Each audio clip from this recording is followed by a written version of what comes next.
Ned Stark stood in the dimly lit corridor of the Red Keep, the chill of distant winter faintly gnawing at his bones even under the southern sun. The place seemed more labyrinth than castle tonight. It was quiet, but in that hush lay 1,000 schemes and secrets, each echo reverberating with the question that had haunted him since King Robert Baratheon had breathed his last: what should happen to the Iron Throne? By all rights, Ned believed that crown belonged to Robert's true heir. Yet the knowledge he held in his heart that Joffrey, Myrcella, and Tommen were not Robert's children loomed as the pivot around which the fate of the Seven Kingdoms turned. Duty warred with honor, and in the struggle the gods tested him. A single torch burned on the wall, flickering shadows across the stone floor. He pressed the parchment in his hand, Robert's last words naming him protector of the realm until his supposed heir came of age, though Robert had never known that the boy was not his own. Ned's plan had been to reveal the truth, to place Stannis Baratheon, Robert's elder brother, upon the throne. By law, Stannis should wear the crown. And yet the swirl of events in King's Landing had proven more treacherous than the worst winter in the north. Littlefinger had offered connivances, Varys had danced with riddles, and the Lannisters had shown themselves ready to kill for their hold on power. In truth, Ned had nearly lost his head when he confronted Cersei with the truth, believing that, like a fabled tale of chivalry, she would flee with her children or submit to justice. Instead, she had turned his trust into a blade at his throat. But here he stood, still alive for the moment. Ser Barristan Selmy had interceded at a crucial moment, reminding the Lannisters that if they killed the Hand of the King before Robert had drawn his final breath, it would raise suspicions no gold could quell. Robert lingered barely an hour longer, passing in a haze of pain from the boar's tusk that had gutted him. In that hour, Ned's mind churned. Abandoning King's Landing was an option if he wanted to keep his head firmly attached to his shoulders. Yet the realm would descend into chaos, a puppet boy king propped up by the queen and her father, while the rightful heir, Stannis, warred in the background. Still, Ned felt in his bones a sense of duty heavier than all the snows of the north. He had to protect Robert's children even if they were not truly Robert's. He had to prevent war if it could be prevented at all. But how? The answer unfurled like a strange wind that made the torches dance along the corridor. With his knowledge in hand, Ned realized that neither Joffrey nor Stannis would hold the hearts of the realm. The Lannisters were cunning and ruthless, and Stannis was a rigid man, just but cold. He would burn half the kingdom to cinders to see justice done. And what would happen then? Where would that leave Sansa and Arya, left behind as hostages in this viper's nest? If war began, they would be the first bargaining chips on the table, or worse. He thought of his wife, Catelyn, far away in the north, and the sons he had left behind: Robb, Bran, Rickon. The weight of duty was a chain around his heart. In that moment of torment, a single idea crystallized. Robert's last words appointed him protector of the realm. For years, Robert and the small folk had known him as the true friend who supported the king. His own father, Rickard Stark, had been a just man. Ned's entire life had been an embodiment of honor and fairness. And there was a fervent wish in his heart, almost too quietly hidden, that, perhaps, if he wore the crown, he could do what Robert never did: rule with justice. The council would accept it, seeing in him a stable figure who might preserve peace. The North would rally behind him. The Vale might stand with him for the sake of the memory of Jon Arryn. And maybe, just maybe, the realm would not drown in rivers of blood. He did not want the throne. Gods, no. He loathed the South. He missed the crisp air of Winterfell, the hush of the Wolfswood, and the warmth of his family gathered in the Great Hall. But that night, as the dying light of day slipped away and Robert's ragged breaths echoed from his chamber, Ned made the choice that would change the face of Westeros. He would keep the peace by sitting the Iron Throne. He would protect the people and ensure no child was slaughtered simply for standing in another's path. His name would be spattered with political cunning and conflict. He would risk losing the simple integrity that had guided him all his life. But if that sacrifice saved thousands of lives, perhaps the gods would forgive him. He breathed deeply, feeling the thick air of King's Landing fill his lungs, and knocked on the chamber door. Within, Grand Maester Pycelle hovered over Robert, half-blind with fear and the knowledge that his potions would not save a dying king. Cersei stood in a corner, her eyes bright with cunning, the set of her shoulders rigid with tension. Joffrey glowered from the bedside, his expression a strange mix of teenage uncertainty and a cruelty Ned had glimpsed once before on the boy's face. As Ned entered, that cruelty flared like a brand, yet Ned's attention was drawn to the man on the bed. Robert's face was pallid, his breath laboring. The reek of blood and sour wine filled the room. "Your Grace," Ned said softly. The king turned his eyes to him, eyes that once had been shining with laughter and vigor. Now they were clouded with mortal pain. Robert opened his mouth, but no sound came forth except a wet rasp. Ned knelt, taking the king's hand, feeling the sweat and the tremor that coursed through him. Behind him, he sensed Cersei's watchful gaze, the tension in the room thick as a funeral shroud. Robert tried once more to speak, but only a spittle-flecked croak reached Ned's ears. "Rest, Robert," Ned murmured. He could feel the man's life slipping away. Where was the old friend who had smashed princes and usurped thrones with a mighty warhammer? Gone now, replaced by a husk of a man undone by a boar and too much wine. Robert's lips moved again, and Ned leaned close. "Save my children," Robert whispered, the words half lost in a death rattle. He squeezed Ned's hand with a sudden convulsion of strength, and then his eyes rolled back. One last rattle, a shudder, and King Robert Baratheon was gone. In the silence, Ned rose and turned. Joffrey's face was pale, but he tried to sneer, to project an authority he did not understand. Cersei's green eyes glimmered like emerald shards. She opened her mouth to speak, but Ser Barristan Selmy, in his white cloak, stepped forward. "Long live the king," he said, voice respectful yet hollow. Cersei, unwavering, seemed poised to name Joffrey. Yet Ned Stark, the parchment in his hand, broke the hush.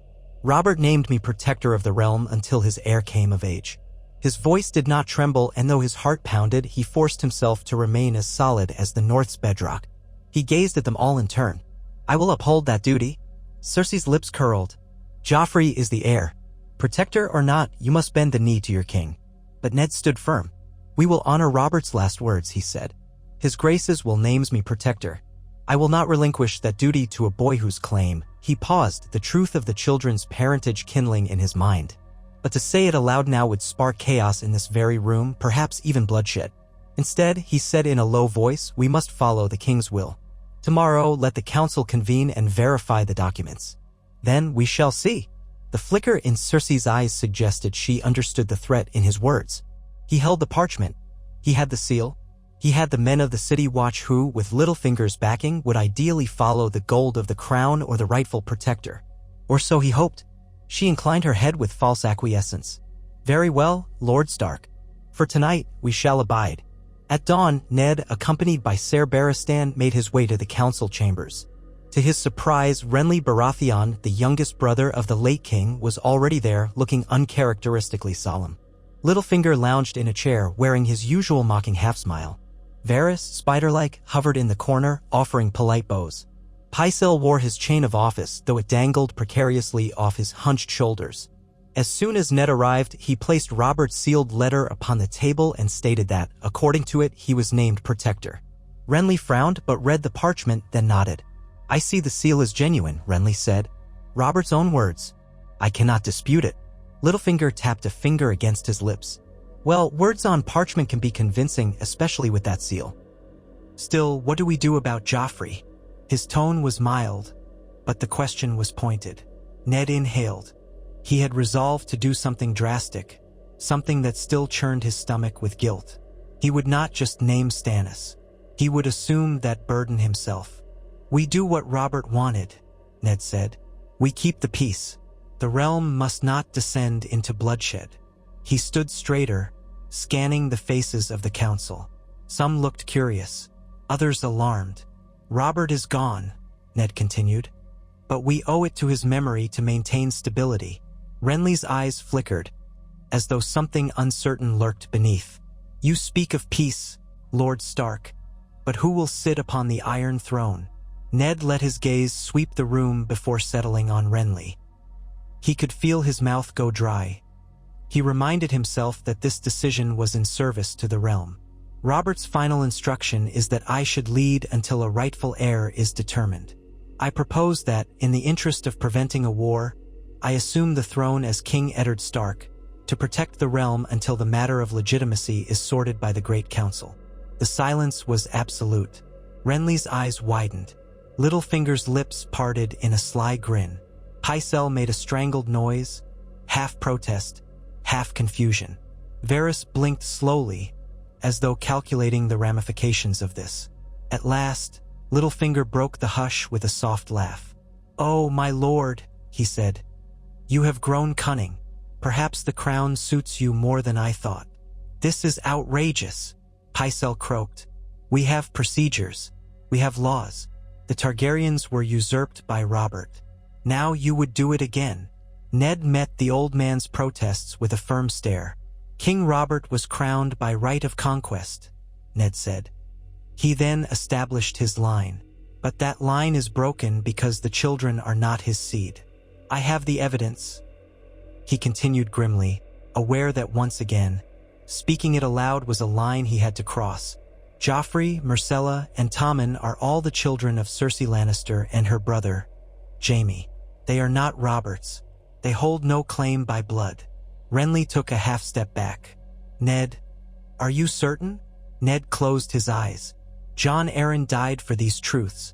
I too nearly lost my life. Yes, I am certain. Stannis is the true Baratheon heir, Pycelle insisted. Ned knew that. Everyone in the room knew that. But he also knew Stannis was away on Dragonstone, amassing who knew what. It would lead to war, pitting the Lannisters against Stannis with half the realm in flames. Stannis is Robert's brother, yes, Ned said carefully. But the kings will made me protector. And as we unravel these revelations, as we gather the lords of Westeros to confirm or deny the claims, the throne must remain guarded. I will not cling to power beyond reason. Yet for now, to prevent a war, I will take the crown. If the realm decides otherwise in a great council, I will yield. His words hung in the air, echoing with a calm sense of finality. Littlefinger studied him with an amused expression as though impressed that Ned Stark, honorable, guileless Ned Stark, could muster the nerve to push such a claim. In truth, Ned felt an ache in his chest. He was usurping a system, yes, but it was for the sake of peace. He recalled Robert's voice, a memory from so many years ago, calling him the finest man in the Seven Kingdoms. If the best man in the realm took the throne, was that truly so terrible? By midday, the City Watch had been quietly informed of the new order. Many of them muttered about a Stark on the throne, but the gold cloaks answered more to gold than to birth, and the royal treasury, though in debt, still had the means to pay them. Littlefinger's sly behind-the-scenes work helped. Word spread. Ned Stark was to be crowned king until a great council resolved the matter of succession. Joffrey was furious, but the Lannisters could not openly strike yet. Cersei was a cornered lioness, dangerous beyond measure, but with the City Watch under Ned's control, she had no immediate recourse except cunning. Jaime Lannister was still away retrieving Tywin's forces, or so rumor had it. For now, King's Landing stood on a knife's edge. That afternoon, Ned summoned Sansa and Arya. They came to him in his new solar, the solar that had once been the king's. It looked strangely barren, with tapestries that bore stags and dragons, but no direwolf. The girls arrived wide-eyed, uncertain. Sansa had tear-streaked cheeks, and Arya looked at him with a furrowed brow. Father, Sansa whispered, curtsying as though she barely remembered how to curtsy in such a moment. Is it true? You are to be king. Ned exhaled softly, beckoning them closer. For now, he said, resting a hand on each of their shoulders. Sometimes, Sansa, life takes us in directions we do not wish to go. But we must walk that path regardless. You will remain at my side for the time being. I will keep you safe. Arya's voice was quiet. We're not going home to Winterfell? His heart squeezed. Not yet, he said gently. If I left now, war would break out and many thousands would die. I must stay, at least for a time, to ensure the realm does not burn. Sansa's eyes flickered. But, Joffrey? What of him? He was supposed to be my. She froze, her mouth trembling. Everyone knew she had dreamed of being queen, of marrying the handsome prince. Now that dream was shattered, replaced by a new reality. He could see the heartbreak and confusion in her eyes. She had wanted to be a princess, then a queen, to have her beloved songs turned real. Ned gave her a gentle look. Joffrey is not who we thought, he said. He was never truly Robert's son. Nor would he have made you happy, Sansa. You must trust me on that. He pulled them both into an embrace. Sansa sniffled, and Arya, though she tried to hide it, leaned into him. He felt their small forms against him, and for a moment, the burden of the realm lifted. They were his children. They were his priority. He had to keep them safe from the serpents that slithered through these halls. The next day, they convened a short ceremony in the throne room. The High Septon was absent, suspiciously taken ill, which Ned suspected to be Lannister maneuvering. Nonetheless, the throne room filled with lords and courtiers, all thirsting for the spectacle of what was about to happen. The Iron Throne loomed at the far end, forged from 1,000 swords. It looked monstrous, every edge a threat. Ned felt a twist of revulsion. He had never desired to sit upon that thing. It had corrupted Robert over the years, draining him of the man he once was. Ser Barristan Selmy stood tall in his white cloak, his face grave. The King's Guard, uncertain of where their loyalties belonged, were split in their hearts. But they had no immediate orders from Joffrey or Cersei to attack, so they stood by tradition, listening to the so-called protector. The city watch flanked the galleries. Varys, Littlefinger, and Renly waited near the base of the throne's dais. Pycelle stood by, half trembling in confusion or indignation. Cersei was not present. Ned had been informed she had taken the children, Joffrey, Myrcella, and Tommen, into seclusion in Maegor's Holdfast. He suspected she was planning her next move, but she would not be able to stop what was about to transpire. Ned stepped toward the throne, a hush falling over the gathered crowd of courtiers, knights, and onlookers. He carried Robert's will in his right hand. He wore the colors of House Stark, a direwolf sigil on his doublet. No crown had yet been made, no pomp prepared. This was a rushed affair, the realm teetering on crisis. Ned turned to those assembled, voice projecting with the quiet authority he had learned at Winterfell. "I come before you as Eddard of House Stark," he said. "Lord of Winterfell, Warden of the North, appointed hand of the king by Robert Baratheon and named protector of the realm in his final testament. Our beloved King Robert has passed, leaving no trueborn heir behind. To preserve peace, I shall assume the responsibilities of the crown until such time as a great council may be convened to decide the rightful succession. However, if the will of the realm is that I remain, I shall reign as King Eddard of House Stark." A ripple of murmurs swept through the chamber. Some looked uneasy, others relieved, perhaps, that they would not have to declare for or against the Lannisters this very day. Littlefinger's voice cut through the silence.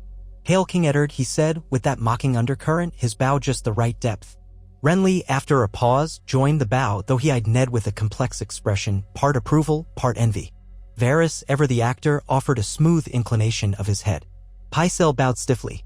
A wave of bows and curtsies followed from the gallery, uncertain but resigned to the power of the moment. The gold cloaks clashed their spears lightly on the floor, a show of respect. Ned turned and climbed the few steps of the dais. He felt his heart pounding with each footfall. The Iron Throne stood before him, sharp edges glinting in the sunlight that streamed through the high windows. For a heartbeat, he hesitated, remembering all the miseries this seat of power had wrought. Then, with a deep breath, he lowered himself carefully onto it. The metal pressed cold and unyielding against his back.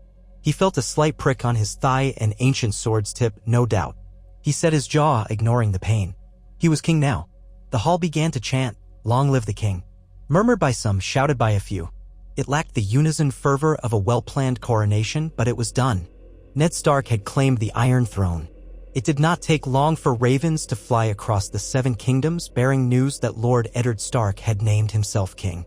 At the Eyrie, Lisa Arryn read the missive with trembling hands, fear and confusion warring on her face. At Riverrun, Hoster Tully, bedridden and ailing, heard the news from Catelyn, who had returned to care for her father. At Highgarden, Mace Tyrell furrowed his brow, trying to guess where the wind might blow.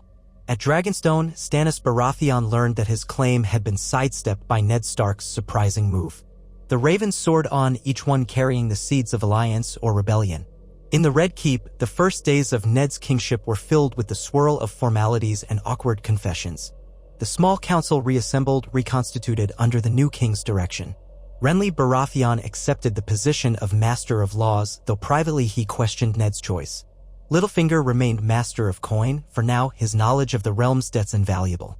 Varys continued as Master of Whisperers, weaving his unseen webs. Ser Barristan retained command of the King's Guard. Ned, mindful of the North, named Ser Roderick Castle as a Master-at-Arms in the Red Keep, though Ser Roderick had not yet arrived from Winterfell. A new hand would be needed, for Ned recognized that as king, he must have a loyal man as his own right hand. Through it all, Ned strove to remain who he was, a man of honor. He began with a thorough investigation into the crown's finances, discovering the staggering debts owed to House Lannister. The sums were monstrous. He realized that, ironically, his new seat of power was beholden to the very family he had supplanted. This was a tinderbox that could erupt at any moment. Cersei would not suffer this humiliation passively. So Ned summoned an emergency meeting of the council to discuss the crown's debts. The conversation was tense. "We owe the Lannisters half the realm," Littlefinger commented lightly, seated at the council table, fingers drumming on the polished wood. "And Tywin Lannister is not a man to let coins slip away." Renly grimaced. "We must come to some accommodation. Do we declare the debt invalid because we question the parentage of the Lannisters who were in power?" The sarcasm in his tone was plain. That would be a swift path to war. Ned looked from face to face. "We pay our debts," he said at last.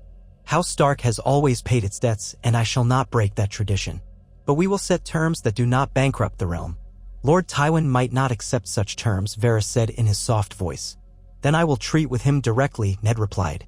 "I do not desire war. And though the situation is precarious, I would sooner find a diplomatic solution than see thousands dead." Thus, a letter was sent to Lord Tywin Lannister at Casterly Rock requesting his presence or that of an envoy to negotiate the crown's debts. An uneasy hush fell over the capital as days stretched into weeks. Joffrey remained sequestered with his mother, no official statement made on his behalf. Some whispered that the boy was hidden for his own safety. Others speculated that he and Cersei were trying to raise an army. But no troops marched on King's Landing yet. The Lannisters were waiting, and Ned could feel the tension knotting in his shoulders day by day. During that time, Ned's moral code was tested at every turn. Petitions came before him, as was the king's right to hear. He listened to lords and peasants alike, trying to dispense justice fairly. The small folk, uncertain of this new king from the cold north, found him gruff but surprisingly merciful. He judged men based on guilt and innocence, not bribery or flattery. Rumors began to spread in Flea Bottom that maybe this Stark was different, that maybe he was a just ruler. Others recalled that he had once unmasked Littlefinger's brothels as dens of espionage, or that he had caused trouble for the Lannisters. The City Watch found itself busier than ever because Ned insisted on a crackdown of the worst corruption. City officials who had grown fat on bribes were replaced, some even tried for crimes. A rumor soared among the small folk that the new king had come to restore order and honesty. But King's Landing had a way of swallowing good intentions and spitting them out broken and bloodied. One afternoon, after a long session on the throne hearing disputes between lesser lords, Ned retreated to his new solar where he found Arya waiting. She looked up as he entered, her face set in determination. "Father," she said firmly, "you promised I could continue my sword lessons with Syrio Farrell. But the guards wouldn't let me out of the castle gates." He could not help but smile faintly. That was Arya, always headstrong. "I am sorry, my darling, but with the tensions high, I cannot allow you to wander the streets. We'll find a space within the Red Keep for your lessons. Syrio can come to you." Arya's eyes lit up at that. "Truly?" He reached out and tapped her lightly under the chin. "Truly." After a moment, he added, "But you must be careful. The times are uncertain. I want you safe." "I can be careful," she said, though her tone carried that stubborn pride that reminded him so much of Lyanna. It tugged at his heart. As she left to make preparations, Sansa glided in. She wore a gown of fine silk, her hair brushed until it shone. She curtsied, then stood with hands folded. "Father," she said quietly, "there is a concern." He met her eyes. "Tell me." She hesitated.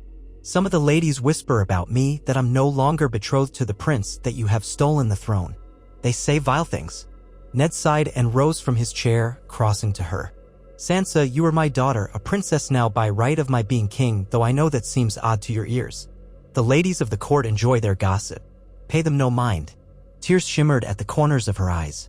I always dreamed of being someone beloved and admired. Now they call us usurpers. Some say the Lannisters will kill us all." He laid a comforting hand on her arm. "No harm will come to you," he said softly. "I swear it. We are still Starks, Sansa. We stand together." She nodded, though the fear remained in her face. He wished he could whisk them all back to Winterfell, far from this pit of vipers. In the weeks that followed, envoys from the Vale and the Riverlands began to trickle in, expressing cautious support for Ned's kingship. Lisa Arryn, paranoid as ever, refused to commit the Knights of the Vale to any cause. However, she sent a polite letter acknowledging Ned's assumption of the throne. The Riverlords were more willing, though they wanted certain assurances regarding trade and mutual defense. The North was unequivocal. Ravens from Winterfell indicated that Robb, though just a boy of 15, was gathering the banners to march south if needed. The Greyjohn and Roose Bolton both sent letters pledging fealty to King Eddard. But the greatest threat simmered from the west, and sure enough, a reply from Lord Tywin Lannister arrived. His letter was short and pointed. "We do not recognize your claim to the Iron Throne. Release my daughter and grandchildren into our custody and relinquish your seat. Otherwise, we shall be forced to take them by force of arms." Lord Tywin of House Lannister. Ned read the letter in silence, the tension in his jaw mounting. He summoned the small council. Littlefinger whistled through his teeth after hearing the contents. "Well, he's direct. At least you know where you stand." Renly scowled. "He wants to treat King's Landing like a nest of traitors. I suspect he's mustering his armies." Ser Barristan straightened in alarm. "We must prepare defenses. The Lannisters can field a large host." The city walls are strong, but we do not have an army here to withstand a siege for long. Ned nodded wearily, feeling the weight grow heavier. I will not hand Cersei or her children over to him, he said. That would be a death sentence for all but perhaps the girl, Myrcella. They might spare her for marriage. No, I will not do it. Even though Joffrey was the direct cause of so much suffering, it would be cruel and unjust to hand him over for execution. Especially Tommen, who seemed a sweet boy, and Myrcella, who was innocent in all of this. Varys leaned forward, hands folded. Then war may come, my lord. Unless a more delicate solution can be found. Ned shook his head. If Lord Tywin marches on King's Landing, I will meet him on the field if I must. But first, I will attempt one more time for peace. He did not relish conflict, but he also knew how to handle it. Renly, I want you to send a raven to Highgarden. Ask if the Tyrells will stand neutral or with the crown. I need to know if we can deter the Lannisters by demonstrating a united front. Renly nodded. I believe Mace Tyrell will wait to see if we are strong before he commits. But I will try. So the realm danced on the precipice of war. Ned found himself occupied day and night with the duties of a king. He felt like a man climbing an icy mountain without gear. Each step threatened to plunge him into the abyss, but he pressed on. He made certain to stay in contact with Cersei, offering her courtesy, ensuring she and her children remained in comfortable surroundings within the Red Keep. He posted guards outside their quarters, but not as jailers so much as protectors. She refused all invitations to dine, sending only curt replies that she expected Tywin to restore her children's rightful place. The tension was as thick as the heat in King's Landing. One evening, Ned lay awake in the king's bedchamber, once Robert's bedchamber. He could not sleep. The night air was warm, a southern warmth he had never fully grown accustomed to. Stepping out onto the balcony, he looked down at the city, the flicker of torches along the walls, the glimmer of lamps in the winding streets.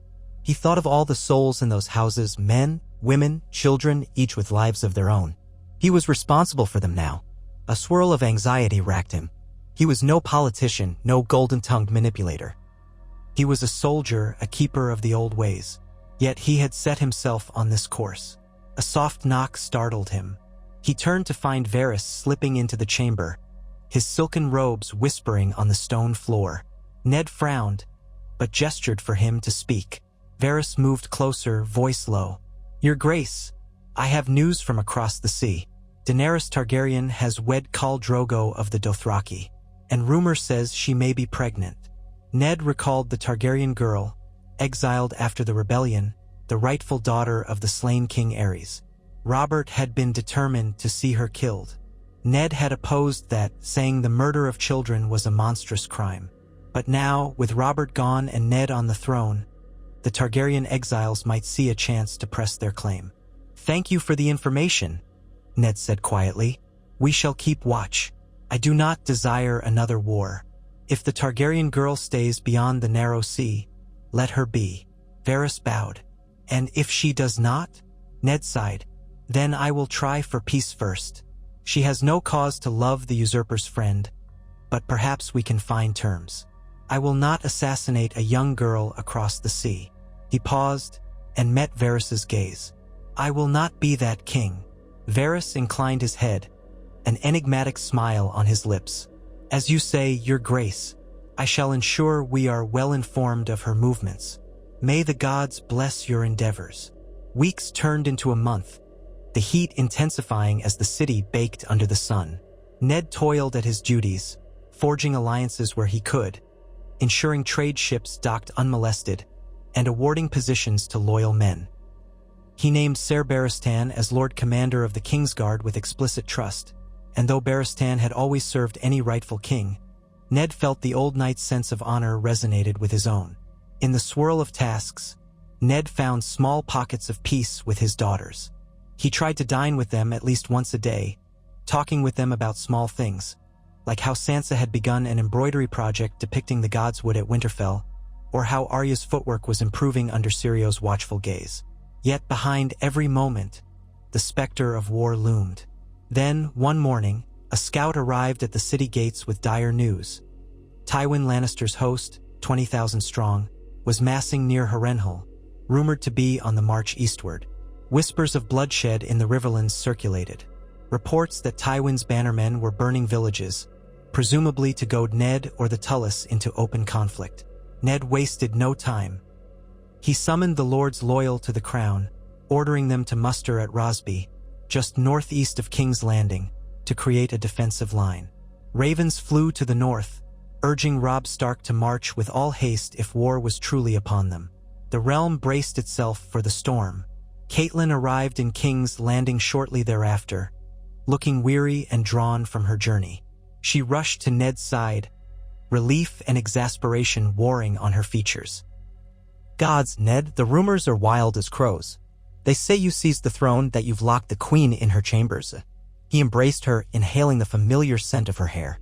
"I have not locked her away, but the rest is true. I am king." She pulled back, eyes wide. "When I heard, I scarcely believed it." Her voice wavered, but he saw the fierce loyalty in her gaze. "Why, Ned?"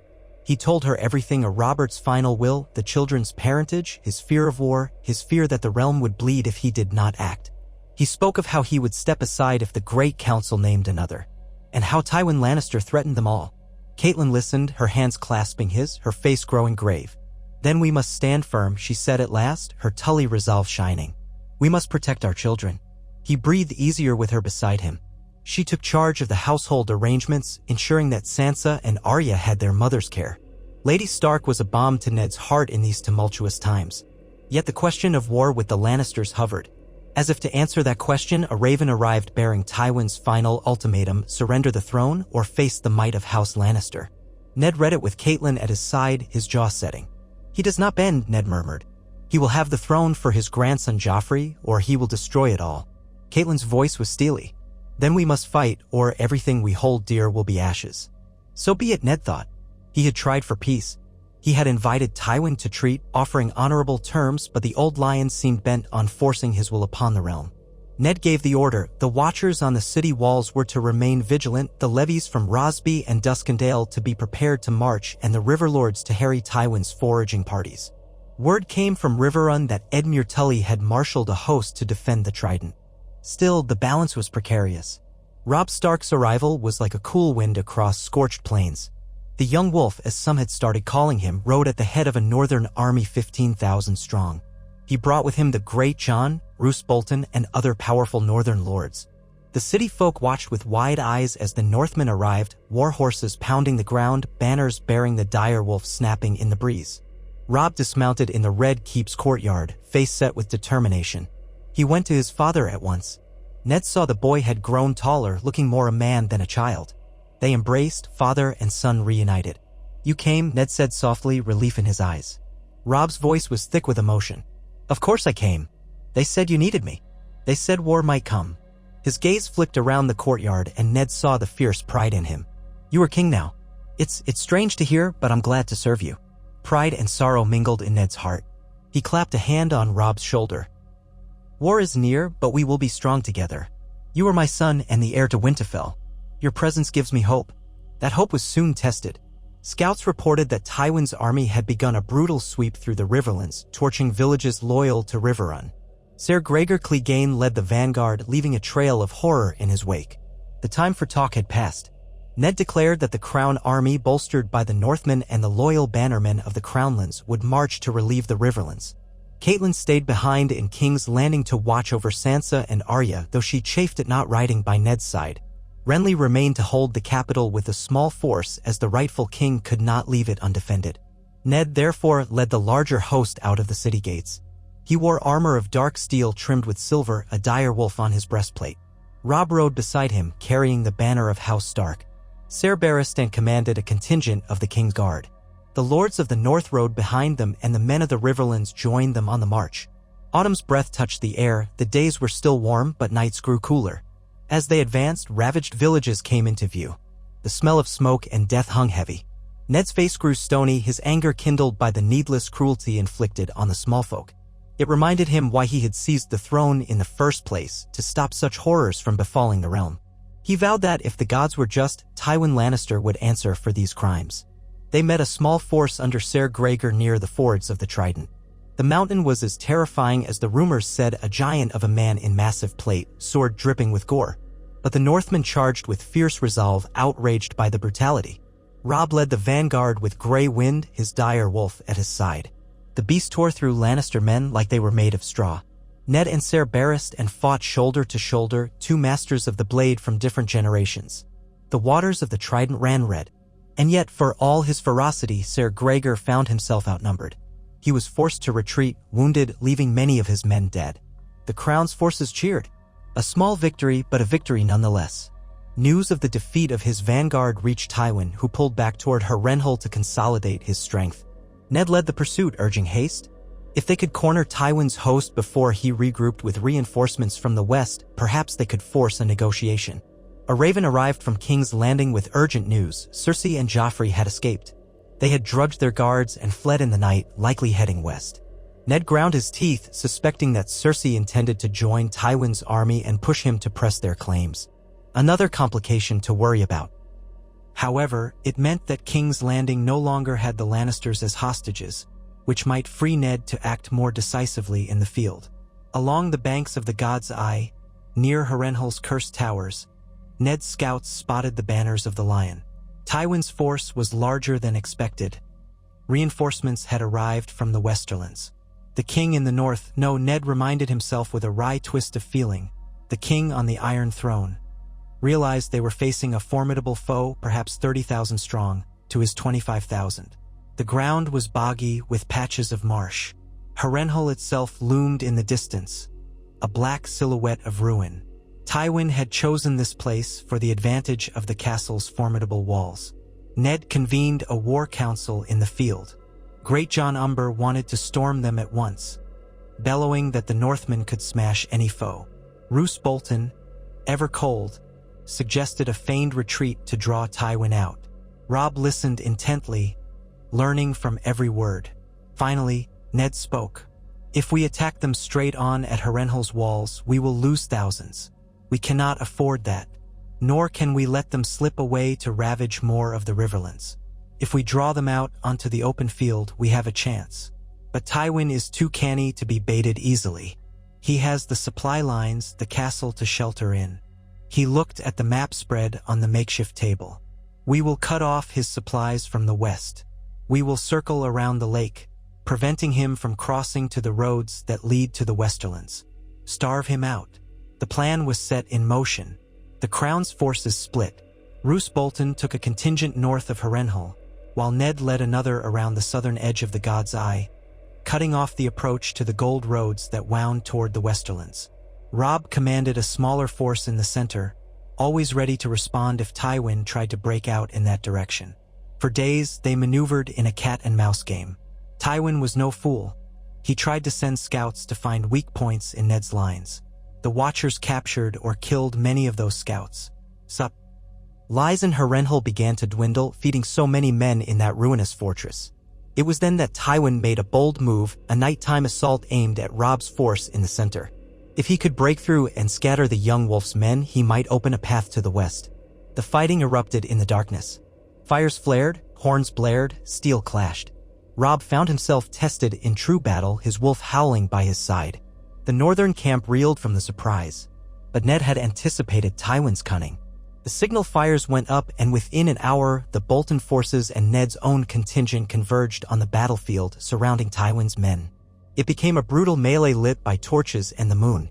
By dawn, the Lannisters' attempt had collapsed, many of them dead or captured. Tywin himself was forced back inside Harrenhal's crumbling walls, his army bloodied and demoralized. That morning, Ned stood outside the battered gates of Harrenhal, a white flag in hand. He demanded Tywin come forth and treat. The old lion, prideful as he was, nonetheless agreed to parley. They met amid the scorched remains of a courtyard, each flanked by men-at-arms. Tywin's armor was dented, his face lined with exhaustion. Cersei and Joffrey were nowhere to be seen, likely kept further within. Ned removed his helm. "Lord Tywin," he said formally, "we need not spill more blood. I offer you terms. Lay down your arms, swear fealty to the crown, and in exchange, your life and lands will be spared. You shall hold Casterly Rock, but you will yield any claim to the Iron Throne by your grandson Joffrey. You will pay reparations for the Riverlands you have destroyed. The queen, your daughter, will be permitted to leave for Casterly Rock with Myrcella and Tommen, but Joffrey must face justice for his crimes." Tywin's face might have been carved from stone, the corners of his mouth tight. "You ask me to hand over my grandson to you and disclaim his right to the throne. And you expect me to bend the knee to a man who was merely the hand of the king a few moons ago?" His voice was cold. "I will not watch my house dishonored so long as I draw breath." Ned's stance was unyielding. "I did not seek this throne. Robert's children are proven false. The realm will not accept a bastard born of incest. You have set the riverlands aflame, you have threatened my people, you have shed blood across the realm. If you persist, we will destroy you. Harrenhal's ghosts will not save you." Tywin's eyes glinted with cunning, but also with a grudging respect. "I remember you at the Trident, Stark. Quiet, but dangerous. Now you would choke House Lannister into submission. Very well. If I yield, what guarantee do I have that you will not demand my head next?" "My word," Ned replied, voice low. "I am not Aerys Targaryen, nor am I your Mad King. I am Eddard Stark. If you bend the knee and agree to these terms, I will not harm you or your children except for Joffrey, who must be judged for his crimes. My terms are final." Tywin's jaw clenched, and for a moment Ned thought he might choose to die fighting, to let every man in Harrenhal starve or burn rather than yield. But the old lion had always been pragmatic, if nothing else. He measured the hopelessness of his situation. His men were outnumbered, pinned in a fortress that lacked provisions. No relief army was coming. Stannis Baratheon was rumored to be rallying men at Dragonstone, presumably to press his own claim, but that offered Tywin no immediate help. At last, Tywin drew in a breath and gave a curt nod. "I will yield." He paused, his voice becoming acid. "But if my grandson should hang for your so-called justice, know that I will see to it you pay." Ned resisted the urge to let anger or fear show. If Joffrey is found guilty by a trial of his peers, so be it. But let the gods see justice done. Thus was the siege lifted without further bloodshed. Lannister banners were lowered. Soldiers inside Harrenhal laid down their arms. Ned's forces entered the castle, taking custody of Joffrey, who was dragged forward with defiant screams. Cersei, her eyes blazing, tried to shield her son, but Lannister guards parted them. Tommen and Myrcella wept in confusion. Ned spared them a glance, feeling a stab of pity. They were innocents in a game they had never asked to play. The next days were a whirlwind of negotiations. Tywin was forced to bend the knee formally before Ned Stark, the new king. The old lion did it with grim dignity, fulfilling the letter of the arrangement. In return, Ned accepted his oath, even though he knew the man's heart likely burned with vengeance. Cersei railed against the injustice, cursing Ned as a tyrant usurper, but her words held no power now. She and her youngest children were escorted back west under watch, free to go to Casterly Rock, as promised. Tywin accompanied them, leading a diminished Lannister host. It was a scene of bitter humiliation for the proud Lannisters, but they would live for now. Joffrey remained as a prisoner to face a formal trial in King's Landing for the murder of Micah the Butcher's boy and the attempted murder of Bran Stark, as well as other crimes. Ned took no pleasure in parading the boy in chains, but Joffrey's face was twisted in hatred. He spat at Ned, calling him a traitor. He swore vengeance, promising that one day he would rule the 7 kingdoms and have Ned's head. Ned bore it with stoic calm. Let the boy rage. Justice would be served. In King's Landing, the trial was held before the assembled court. Witnesses were brought forward, the Hound, who hesitantly testified that Joffrey had commanded him to kill Micah. Arya, tears in her eyes, recounted the day by the Trident. Sansa, trembling, told the story of Joffrey's cruelty. The evidence of Bran's fall was more circumstantial, but there were hints enough from an assassin's dagger that might have come from the boy's direction. The entire city watched, many stunned that a king, albeit a false king, could be held to account. In the end, the presiding lords declared him guilty. The sentencing was for Ned to decide. As the king, he stood, the hall silent. Joffrey stared back, unrepentant, still believing himself the rightful heir. Ned weighed the boy's youth against his crimes, aware that Joffrey was shaped by the cruelty of his parents. Yet the boy had caused death, had refused all attempts to show mercy, had threatened further slaughter. As king, Ned knew that letting Joffrey go free would only invite more calamity. With a heavy heart, he pronounced the sentence. Execution. In his own mind, Ned heard the words of House Stark. He who passes the sentence should swing the sword. And so, though many offered to do it for him, Ned took ice, his great Valyrian steel sword, and ended Joffrey's life with a single strike. The keep was hushed in horror. Cersei's anguished cry rang in his memory, though she was far away in the west. Ned shut his eyes. The boy's blood stained the marble. This was the cost of justice in a realm of cruelty. In the aftermath, some said Ned Stark had shown his northern ruthlessness. Others said he had done what any true king would do, uphold the law. The small folk whispered about it in awe and fear, but gradually, a sense of stability returned. The Lannisters, having bent the knee, withdrew to their lands, licking their wounds. The Riverlands began rebuilding, with Edmure Tully forging alliances anew. The Vale remained aloof, but less hostile, as Lisa Arryn saw no advantage in opposing Ned's rule. The Tyrells, having seen Ned's victory, decided to show fealty as well, sending Margaery Tyrell to the capital with a gift of 100 bushels of grain to feed the city. The Martells of Dorne kept their own council, watchful, perhaps still bitter about the deaths of Elia Martell and her children in Robert's rebellion. And across the sea, Daenerys Targaryen nurtured her dragons, the news of Joffrey's execution and the ascension of Ned Stark eventually reaching her ears. But that was a story for another day. As the second moon of Ned's reign waned, he found himself seated on the Iron Throne, listening to petitions once more. His back ached, and the sword-point ridges prodded him. But he did not flinch.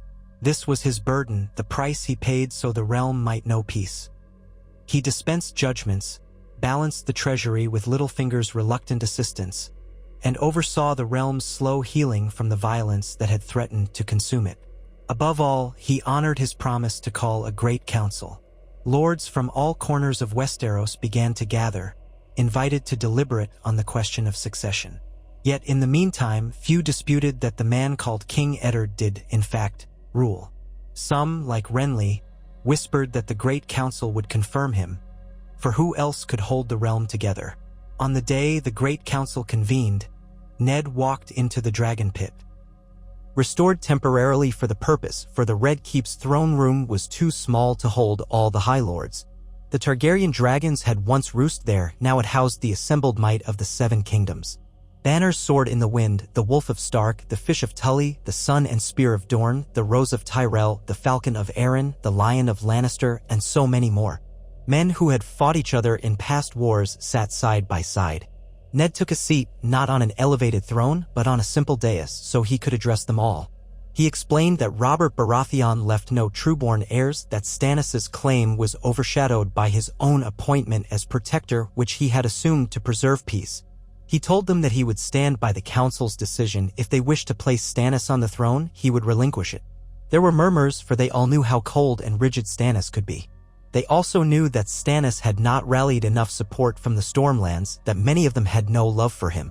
Another rumor had it that Renly might try to claim the crown, but he seemed content with his role as Master of Laws, a position of power that gave him influence without the burdens of ultimate rule.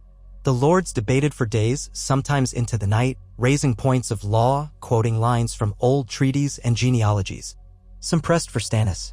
Others suggested that perhaps Myrcella or Tommen, still children of incest, though comparatively innocent, might be legitimized by some act of the council. The Tyrells ventured a suggestion that Margaery wed Ned, forging a strong alliance, but Ned firmly declined, reminding them that he was already wed to Catelyn and would not cast her aside. At length, the arguments came full circle. The realm needed stability. Ned had proven he could defeat the Lannisters, hold the capital, and reign justly. At last, the High Septon declared that, by the will of the Great Council, Eddard Stark was the chosen king of the Undulls, the Rhoynar, and the First Men, Lord of the Seven Kingdoms and protector of the realm, to reign so long as he lived or until the gods deemed otherwise. There was scattered applause, but an undercurrent of relief. A stable conclusion to a fraught question. Ned rose, feeling the eyes of the realm upon him. He accepted the crown, freshly forged by the best smiths in the city, a simple circlet of steel inlaid with silver dire wolves. He felt no surge of glory, only the solemn weight of responsibility pressing down upon him. In the moon turns that followed, King Eddard, as the realm now called him, focused on the same tasks he would have in the north: justice, fairness, mercy where it was possible. He eased the taxes burdening the small folk, shifted them more to the wealthy lords. He commanded a thorough accounting of the realm's debts, negotiating partial forgiveness with the Iron Bank of Bravos. He insisted on punishing lords who pillaged the small folk, whether they were Lannisters or otherwise. This earned him enemies in quiet corners, for many had grown fat on corruption. But it also earned him the respect and love of common folk across Westeros. Sansa, though still hurt by the lost dream of a fairy tale prince, began to see the love her father inspired. She found herself courted by sons of high lords who sought alliance with the new king. Arya continued her sword lessons, championed by her father. Robb took to the role of a prince well, learning the politics of the South while never abandoning the fierce loyalty of the North. Bran and Rickon remained in Winterfell for a time under the watchful eye of Maester Luwin, though Ned yearned to have them close. In time, he would bring them south, or perhaps he would spend half the year in the north, ensuring Winterfell was not neglected. For the moment, he governed from the Red Keep, longing for the day he could see the Wolfswood again. Yet Westeros had never been a kingdom of lasting peace. Threats still loomed, Stannis Baratheon's unwavering claim. The uneasy alliance with the Lannisters, who swallowed their humiliation but never forgot it. The uncertain posture of Dorne, still resentful over old wounds. And across the sea, Daenerys Targaryen, who might one day come with dragons to claim her birthright. But for the short while, the realm found a semblance of calm under Eddard Stark's measured rule. The small folk sowed their fields without fear of bandits or roving armies. The merchants carried their wares along safer roads. Even the looming winter seemed a distant threat compared to the chaos that had nearly consumed them. King Eddard had taken a seat he never desired, and he found it sharper than any sword he'd known. The Iron Throne cut him often, leaving small nicks and cuts as though to remind him that no man might sit there comfortably. But each morning he rose with resolve, determined to do better than those who came before him. He refused to host decadent feasts while the realm was still healing from war.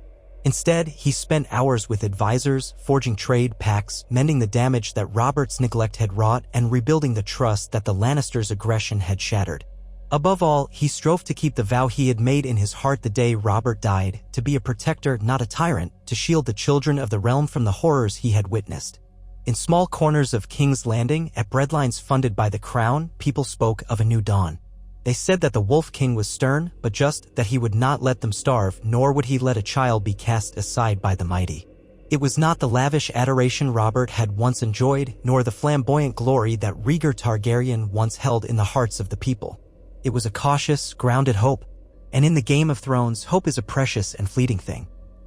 Time would tell if Ned Stark could hold his honor while wearing the crown, if he could navigate the next wave of schemes and challenges, the shifting allegiances of great houses, the rebellious flicker of Stannis' claim, the uncertain dragons across the sea. But for now, the lion had bent, the wolf had ascended, and the realm took a breath. In the darkness behind the scenes, the Littlefingers and Varys of the world continued their subtle manipulations, each with their own agenda.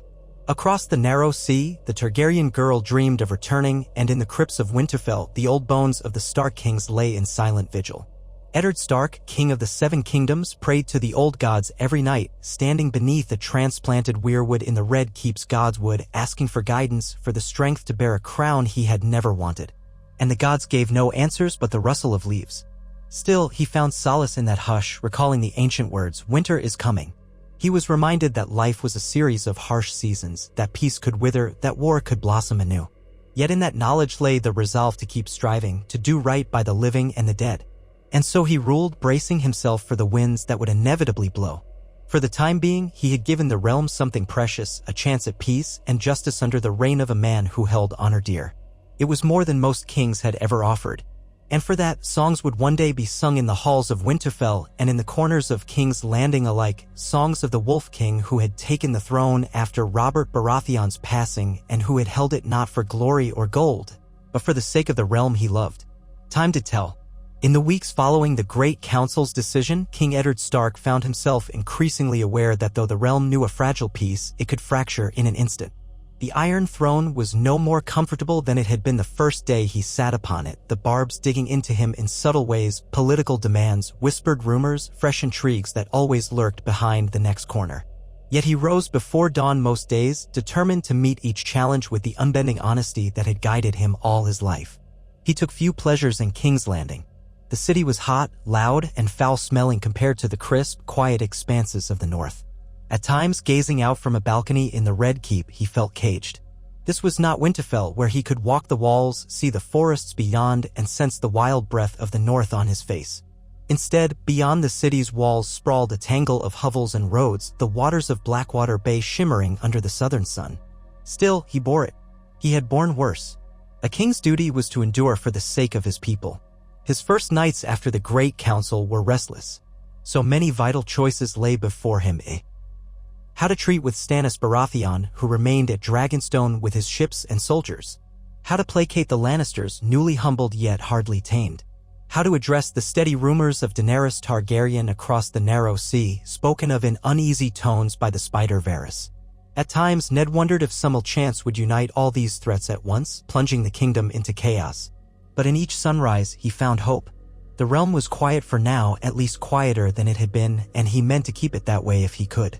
He also found solace in the presence of his family.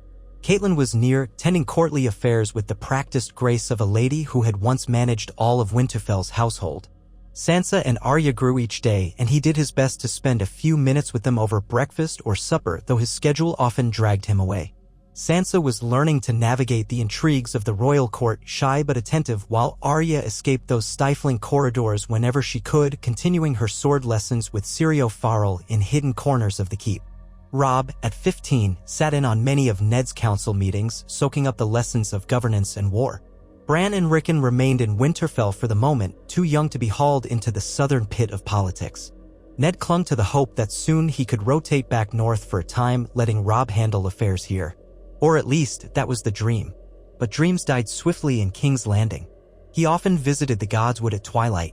A small weirwood flourished there, transplanted at some point in Targaryen rule, pale bark and red leaves offering him the closest semblance of home he could find.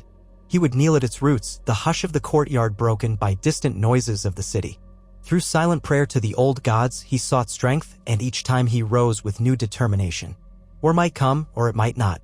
The only sure path, he told himself, was to do what was right, no matter how many daggers lurked in the shadows. And daggers did lurk. Shortly after the Great Council, a spate of minor riots broke out in Flea Bottom. The rumor was that agents of the Lannisters had sown unrest, paying thieves and rabble to stir discontent, whispering that Ned Stark was a usurper who intended to tax the small folk into starvation. Ned quelled the trouble by sending gold cloaks to ensure fair distribution of bread, seizing the ringleaders and offering a direct audience for complaints. One by one, frightened peasants came before him, speaking of how they were told new taxes would ruin them, that the king in the north cared nothing for the south. Ned listened patiently, explaining that he had lowered some of the city's worst levies, that he had created a fund for orphans in the war-torn riverlands. By the end of that day, the small folk left uncertain but somewhat mollified. The ringleaders, once threatened with the king's justice, confessed they had been paid in gold coins stamped with a lion's head. That Ned had expected. He quietly sent a message to Tywin Lannister, reminding him of his sworn fealty and requesting that he recall any overzealous agents from King's Landing. Tywin's official reply was a terse denial of knowledge. Unofficially, the subterfuge ceased for a time. It was a small victory, but Ned knew it would not be the last attempt. Meanwhile, letters flew like ravens in a storm between the Red Keep and Dragonstone, where Stannis Baratheon still brooded. Ned had always respected Stannis, who was iron-willed in matters of law.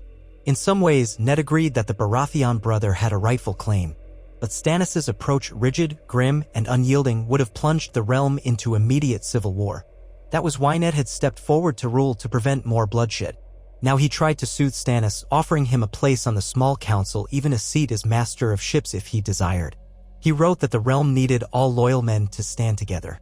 For weeks, no reply came. Finally, when Ned had nearly given up, a raven arrived bearing Stannis' seal.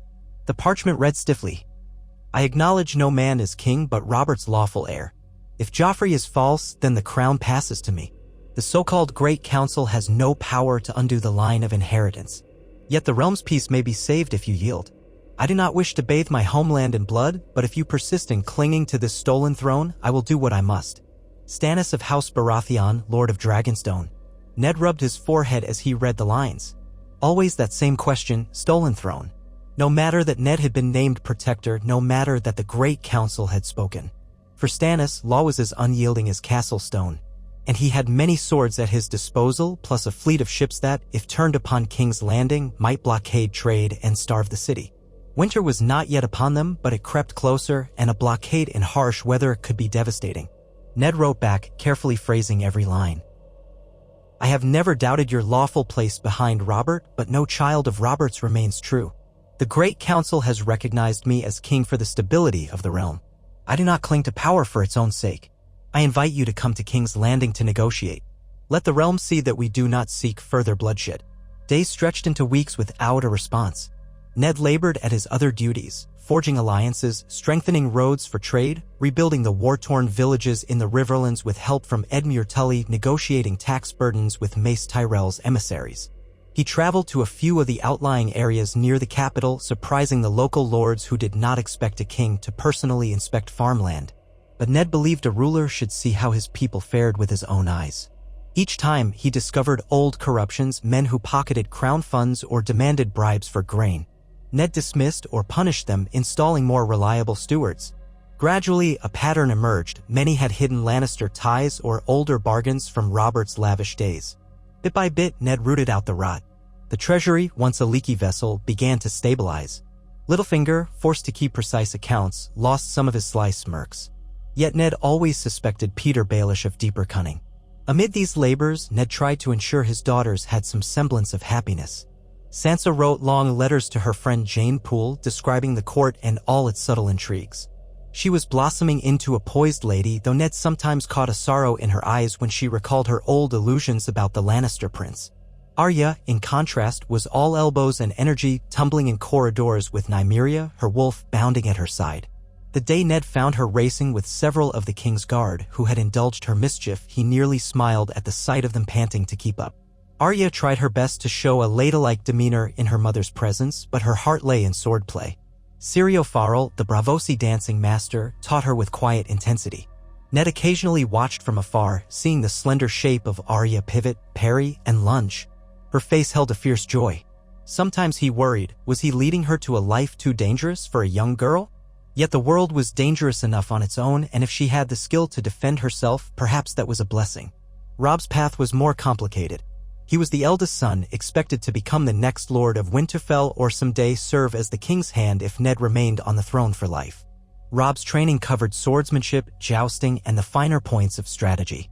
He excelled in physical prowess, though the southern heat taxed him more than it did the locals. What he struggled with was the endless dance of courtesy. More than once, Ned had to correct him on how to address certain lords or caution him against bluntness in matters requiring nuance. Yet he saw that Robb was learning. The boy had tasted warfare at Harrenhal and proven his courage. He also had a bond with the men of the North who treated him like their rightful heir. The great Jon declared that Robb was already more promising than many older lords. Ned tried not to let pride blind him to potential flaws. Robb was still a youth, prone to bursts of temper and overshadowed by the memory of his father's quiet authority. Yet day by day, Ned saw him grow more confident. They had ample chance to discuss strategy when news came of a fresh disturbance, the Iron Islands. Balon Greyjoy, who once rose in rebellion against the Iron Throne, was rumored to be gathering longships again. Whispers came that the Seastone Chair might be stirring to strike the mainland's coasts if they perceived weakness. Ned remembered well the Greyjoy rebellion, how Robert and he had broken Pike's defenses and forced Balon to bend the knee. Now, apparently, the Ironborn sought to test the new king. Ned called a meeting of his small council, including Robb, to address the rumors. Around the table, the tension grew. Ser Barristan Selmy looked grave, recalling the bloodshed of that earlier conflict. Varys noted that his whispers had caught rumors of raids near the Arbor and the western shores. Littlefinger quipped that if the Iron Islands tried another rebellion, they might find the North and the Crown more alert than last time. But all eyes turned to Ned for direction. He rubbed his chin, remembering the devastation wreaked on coastal villages by the Ironborn. "We cannot ignore this," he said. "Send a raven to Lord Balon Greyjoy, reminding him of his oath to the crown. If he breaks it, the Iron Islands will face the might of the Seven Kingdoms again, and this time we may not be so forgiving." He turned to Robb. "I want you to speak with the Northern Bannermen, especially House Manderley in White Harbor. Ensure they have ships and men at the ready in case the Ironborn come raiding the northern coasts." Robb nodded, jaw set. "I'll see to it at once." As the meeting concluded, Ned could not help but feel the net tightening. One conflict ended, the Lannisters were subdued for the moment, the Riverlands healed. Yet new dangers sprouted like weeds. The realm was vast, the threats unending. Sometimes he marveled that Robert Baratheon had stayed on the throne as long as he did, given his distaste for administration. That night, Ned stood on a gallery overlooking the throne room. Moonlight spilled through the high windows, touching the Iron Throne with a ghostly glow. From that vantage, it seemed less a seat of power and more a monstrous silhouette, forged from 1,000 swords to remind men of Aegon's conquest. He closed his eyes, letting the hush wash over him. In his memory, he heard Robert's booming laughter from the old days. Then he saw the face of Joffrey at the trial, hateful and defiant, and felt again the weight of ice in his hands. He forced the memory aside. That was done, and the boy was beyond harm or redemption. All that remained was the realm that had survived the boy's cruelty. Perhaps he thought that was reason enough to keep going. A new letter arrived from Stannis the next morning, breaking the silence. This one was just as cold, but it contained a grudging acceptance of Ned's invitation to Parley. Stannis proposed a neutral site, Storm's End, the ancestral seat of House Baratheon. He demanded that Ned come in good faith with only a small retinue, promising a similar restriction for himself. Ned recognized the risk, but saw no better solution. If they could persuade Stannis to set aside open rebellion and instead join the realm's governance, it might avert a war. Catelyn was uneasy about letting Ned travel beyond the city's protection, but he reminded her that a king who would not face danger himself was no true king at all. Robb insisted on accompanying him, as did Ser Barristan and a select band of men. He assigned Renly Baratheon as Castellan of King's Landing in his absence. Renly, who had become master of laws, seemed amenable to the idea, though Ned sensed an undercurrent in Renly's eyes. A flicker of old ambition that had once led him to consider the crown for himself. Perhaps he was satisfied now, or perhaps he only waited. Regardless, Ned placed trust in him for the moment. He left the capital in mid-morning, the day bright and clear, leading a small column of 200 men. The road to Storm's End carried them through rolling fields and intermittent patches of dense woodland. The storms had not yet begun, so the path was dusty, the heat pressing down. Ned wore light armor for the journey, though he kept a heavy cloak in his baggage in case of sudden rains. At night, they camped in quiet meadows with posted sentries. As they neared Storm's End, they glimpsed the massive fortress perched on the edge of the sea, its walls thick and unbroken, defying wind and wave-like. Ned had never forgotten that Stannis had held Storm's End for Robert during the rebellion, enduring a harrowing siege with barely any provisions. That unshakable will was the heart of Stannis Baratheon. If there was any man more stubborn than Ned Stark in Westeros, it might be this one. On the appointed day, Ned and Robb rode up to the gates, accompanied by Ser Barristan and a small honor guard. Stannis's men stood in disciplined rows, wearing the crown stag sigil. Their gazes were hostile but restrained. On the ramparts overhead, archers lined the walls, watchful. The gates rumbled open. A stern-faced steward bowed and led them into the castle's great hall. The thick walls muffled the roar of the sea outside, though Ned sensed the ocean's power in the background, a steady, distant thrum of wind and wave. Torches flickered, lighting the hall's tapestries. Stannis waited at the far end, near a carved table shaped like Westeros itself. It was the old map table of Aegon the Conqueror, though Storm's End was not Dragonstone. Perhaps Stannis had commissioned a copy or had one brought here. In any case, it dominated the space. Stannis was as Ned remembered, tall, thin, balding, with a bearded jaw set in perpetual disapproval. Beside him stood a woman in red, her hair a living flame, her eyes bright and unsettling. Ned knew of her, Melisandre of Ask High, the red woman who had gained influence over Stannis. She wore red silks that flowed like molten embers. Behind them were soldiers and a few lords of the Stormlands who remained loyal to Stannis out of duty and fear. When Ned approached, Stannis inclined his head curtly, ignoring Robb for the moment. "Lord Stark," he said. Ned did not bristle at the deliberate refusal to say "Your Grace." He merely returned the nod. "Lord Stannis." Then carefully he amended, "It is my hope that we can speak plainly as old friends of King Robert." Stannis's lips flattened. "My brother is dead and the kingdom has been seized by practicality. I wonder if Robert would have approved." His tone dripped with bitterness. He was a man of impulse, but certain things he held dear, like the rightful laws of inheritance. The red woman studied Ned with keen interest, saying nothing yet. Robb glowered but kept quiet as he had been instructed, letting his father lead. Ser Barristan stood a few paces behind, face impassive, though he regarded Stannis with faint respect, remembering their service under King Robert. Ned began, "Robert left no true heirs. You and I both know that Joffrey and his siblings had no Baratheon blood. I confronted Cersei with that truth, but events spiraled. Now the Great Council has placed me on the throne to avert civil war." Stannis set his jaw. "But by rights, it is I who should have been named. All the laws point to it. Even if the boy was false, the line passes to me. You know this. We parted ways at Dragonstone because you refused to reveal my nephew's bastardy until Robert was dead. Had you come to me sooner, we might have undone the Lannisters before they took root." Ned remembered that time well. He had tried to do what was honorable, though it had nearly gotten him killed. "We did not choose the timing of Robert's death," he said quietly. We had only hours. I told Cersei to flee, hoping to spare innocent blood. She turned on me. Robert died, leaving me with a letter naming me protector. The city was a nest of vipers. Would you have me cast the city into open war? Perhaps it might have been inevitable. Yet I saw a path that might preserve lives. We have had some troubles since, but not the scale of destruction that threatened. Stannis did not soften. War still beckons if the throne rests in the wrong hands. You talk of preserving lives, but thousands have died in the Riverlands. Joffrey was put to death and Tywin Lannister marched. House Lannister was humbled, true, but they will not forget. You have made enemies. And the law remains undone. Ned motioned for calm, his voice level. That is why I am here, Stannis. I do not wish to fight you. The realm needs unity. If you come to King's Landing, bend the knee, and serve as my hand, I will acknowledge your rightful position as the heir to the Baratheon line. When my time is done, if the Great Council sees fit to name you or your line, I will not stand in the way. A flicker of disbelief crossed Stannis' face. You offer me the handship? Yes, Ned said. I know you were just, if stern. The realm could do with a man like you in governance. I trust that you would keep the lords in check, especially those who try to bend the law for their gain. I bear you no personal ill will. Let us set aside grudges and protect this kingdom. If we fight, we do the Lannisters' work for them. Stannis exhaled slowly.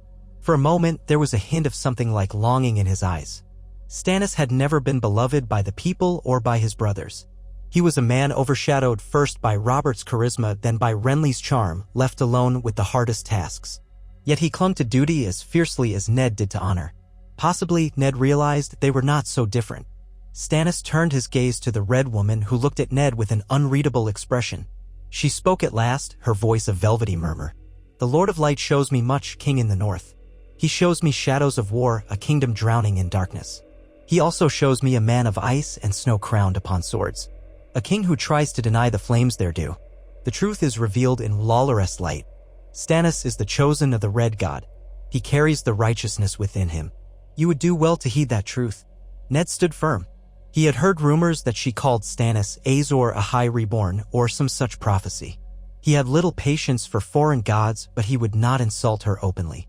I do not doubt Stannis' quality, he said, carefully measured. I merely offer a chance to avert another war. Men can cling to prophecies and kill thousands believing them. Or we can talk sense. Stannis let out a breath, his eyes flickering between Ned and Melisandre. Then he turned abruptly, walking a few paces away. When he spoke, his voice was low and conflicted. I am tired of half measures. I am tired of seeing the rightful law cast aside for the sake of convenience. Yet I am not blind. You hold the realm. The Great Council recognized you.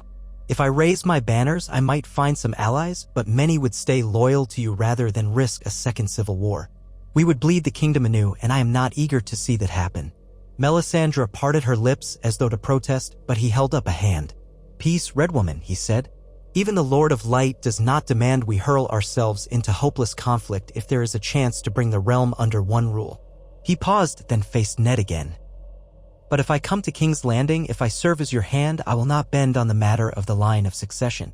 It must be made clear that after you and your heirs, if you have a mind for them, House Baratheon remains next in line. That no one will pass over me or my daughter, Shireen, when the day comes that the throne stands empty again. Ned felt relief well in him. This was a path to peace. If that is your wish, I will have the Great Council reaffirm it in writing, Ned said.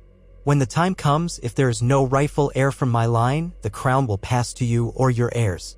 He glanced at Robb, who stood with a rigid posture. Robb understood. Ned could see that his father was effectively forging a line of succession that included the Starks first, then the Baratheons. For a moment, Ned worried if that implied he was truly establishing a Stark dynasty.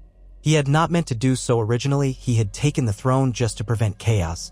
But the realm needed a plan. Stannis let the silence stretch, measuring Ned's words. Then he nodded once. I will accept the position of Hand of the King.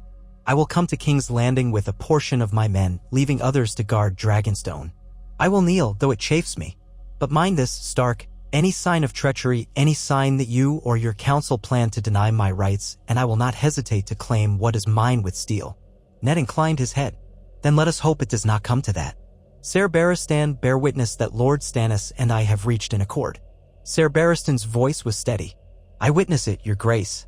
The Red Woman stared at Ned with an intensity that made his neck prickle. What you call peace may be but a candle guttering in the darkness, she said softly. War is never done, not while the great other stirs beyond the realm of men. Still, this is what the flames show us. The time is not yet ripe. We shall come to your city and we shall see what the Lord of Light reveals next. Ned offered a polite nod, though her words hung ominously. He saw no reason to provoke her theology. Stannis jest. You're to a steward who brought forth wine. They sealed the agreement with a solemn drink. Robb drank as well, though Ned noticed the flicker of tension in his son's eyes. Probably the boy disliked the idea of welcoming such a grim figure into their circle. But if it spared the realm another war, Ned believed it worth any discomfort. In the morning, they departed Storm's End under a courtesy escort from Stannis's men. Ned left behind an official letter, signed and sealed with the Stark sigil, promising Stannis's place as next in line after Ned's direct heirs and naming him Hand of the King. For all the tension, Ned felt hope stir. He had managed to bend the unstoppable will of Stannis to at least a compromise. Perhaps he truly could keep the Seven Kingdoms from tearing themselves apart. They traveled back by the King's Road, the pace brisk, wanting to return to King's Landing with news of the peace. Along the way, Robb asked quietly, "Father, do you trust him?" Ned thought of Stannis's hard eyes. "I trust that he will do as duty commands as he interprets it. He's not a man of cunning like Littlefinger. He speaks what he believes is truth. That can be dangerous, but also dependable." Robb nodded, but his expression remained uneasy. "He's quite cold." Ned managed a faint smile. "So they say of me at times." They pressed on, letting the matter lie. They neared King's Landing by dusk 2 days later. As they approached the gate, they noticed an unusual bustle of traffic.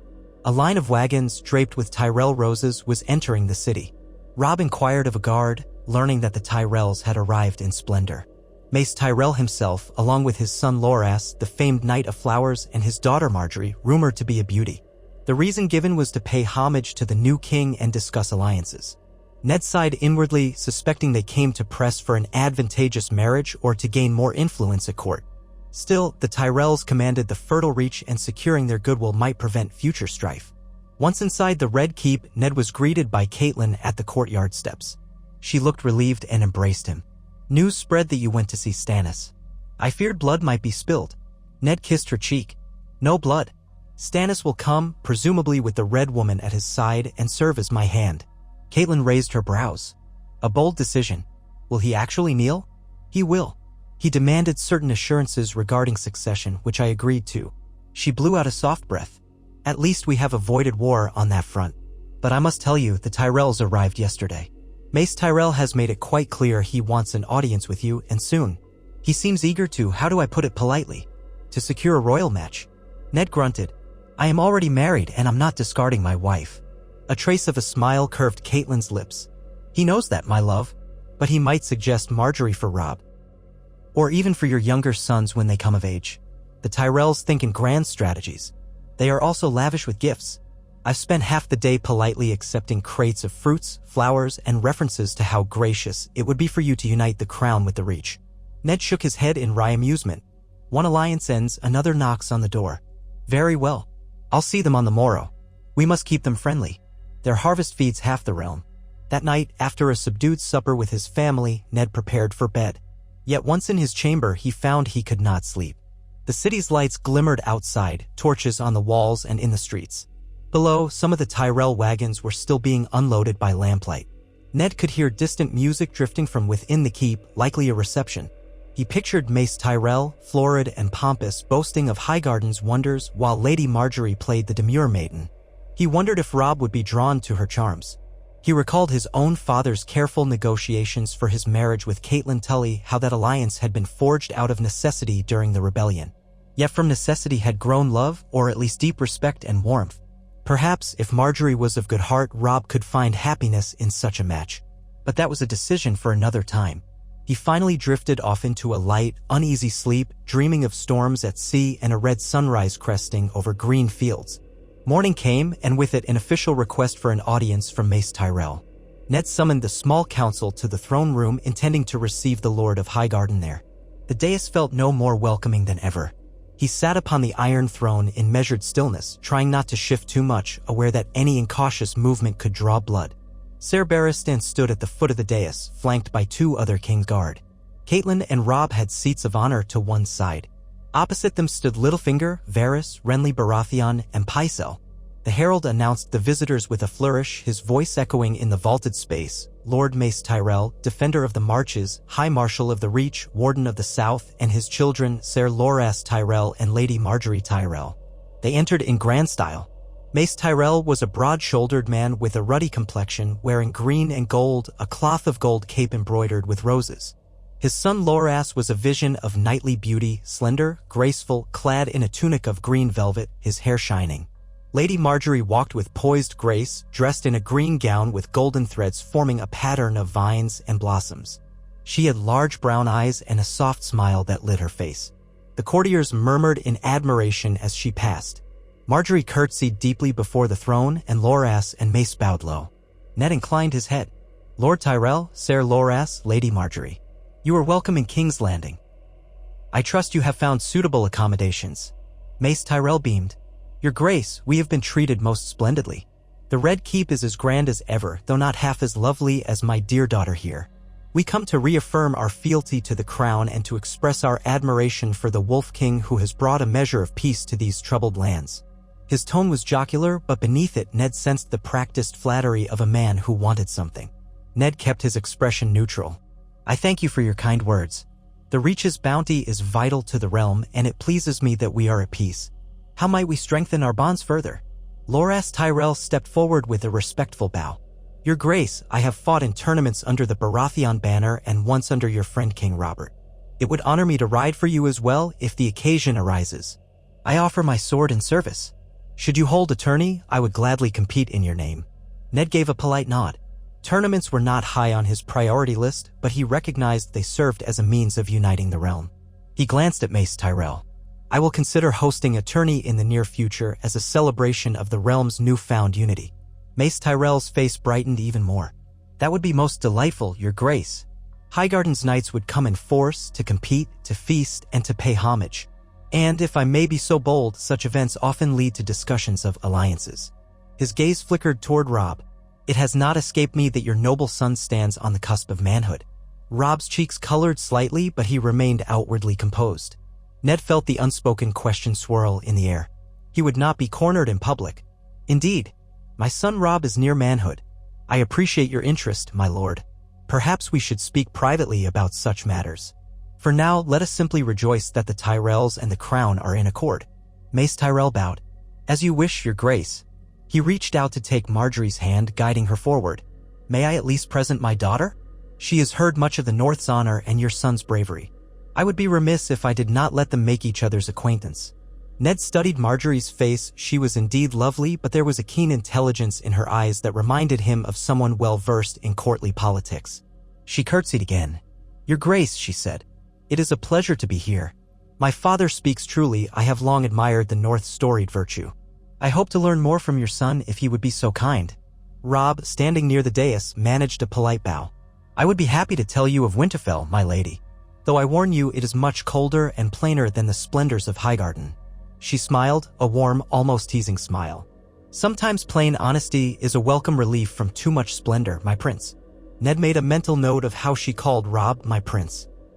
It was not a formal title Robb had used before, but the Great Council had effectively recognized the Starks as the royal line. It seemed the Tyrells intended to treat him as a prince in every sense. He inclined his head, granting them leave to converse. Mace Tyrell looked well pleased at the exchange. Ned kept the audience brief, then dismissed them graciously. As they left, the lords and ladies in attendance broke into murmured speculation. Some seemed excited at the prospect of a Northern Reach marriage, while others likely calculated the shifting power dynamics. Ned rose from the throne, beckoning Catelyn and Robb to follow him to a more private solar, where they could speak without curious ears. Inside, Ned shed the heavier mantle he wore. Catelyn poured him a cup of cool water from a pitcher, and he gave her a grateful look. Robb paced a few steps, frowning. They're quite forward, aren't they? He said, trying to throw Lady Marjorie at me as if I'm a stud horse. Catelyn's lips twitched. That is the nature of great houses, my son. Marriage is the highest form of alliance. Still, we should not dismiss it out of hand. The Tyrells are powerful, and Marjorie seems gracious. Robb made a non-committal noise. Ned lifted the cup to his lips. "I cannot force you to marry someone you dislike," he told Robb. "But I do ask that you keep an open mind. Talk with her. See if you have any common ground. An alliance with the Reach would go a long way to securing the realm." Robb gave a reluctant nod. "I understand, Father. I'll speak with her, though I feel as though we are pawns on a board." "We all are, in some sense," Ned said gently. "But you may find that Marjorie is not a bad match, if you like each other. And if not, we'll refuse politely. For now, show courtesy. That is all I ask." Robb relented. "Yes, Father." Caitlin turned to Ned, expression serious. "You must be wary. The Tyrells are allied with the Redwine fleet from the Arbor. If they sense any weakness—" Ned held up a hand. "I know, but for now we proceed with caution. I'll meet with Mace Tyrell in private. We'll see what terms he suggests. Possibly a betrothal, possibly trade deals. Let us not borrow trouble." That night, a small feast was held in the Red Keep to honor the Tyrells' arrival. The great hall thrummed with conversation and laughter. Mace Tyrell's booming voice carried across the tables, praising the succulent dishes. Servants bustled about, refilling cups of wine and mead. At the high table, Ned sat with Caitlin, Mace, and Renly Baratheon, who had joined them. Robb sat beside Marjorie, speaking politely, though at first the conversation was stilted. Gradually, Ned noticed that the two youths began to ease into a more natural rhythm. Marjorie asked about Winterfell's Godswood and the crypts beneath. Robb, after initial hesitation, told stories of the direwolves, especially Grey Wind, who had fought alongside him in the Riverlands. She seemed fascinated. Her brother Loras, seated further down, occasionally joined in with a gentle tease or compliment about Robb's exploits, bridging the gap between them. Ned barely tasted his food. As king, he had to watch the entire room, mindful of alliances. Littlefinger flitted from table to table, sowing whispers. Varys hovered near the dais, smiling his unreadable smile. Pycelle droned to a pair of lesser lords about his decades of service. Meanwhile, across the hall, Ned spied the newly arrived guards from Storm's End, Stannis' advanced men, sitting stiffly, exchanging few words.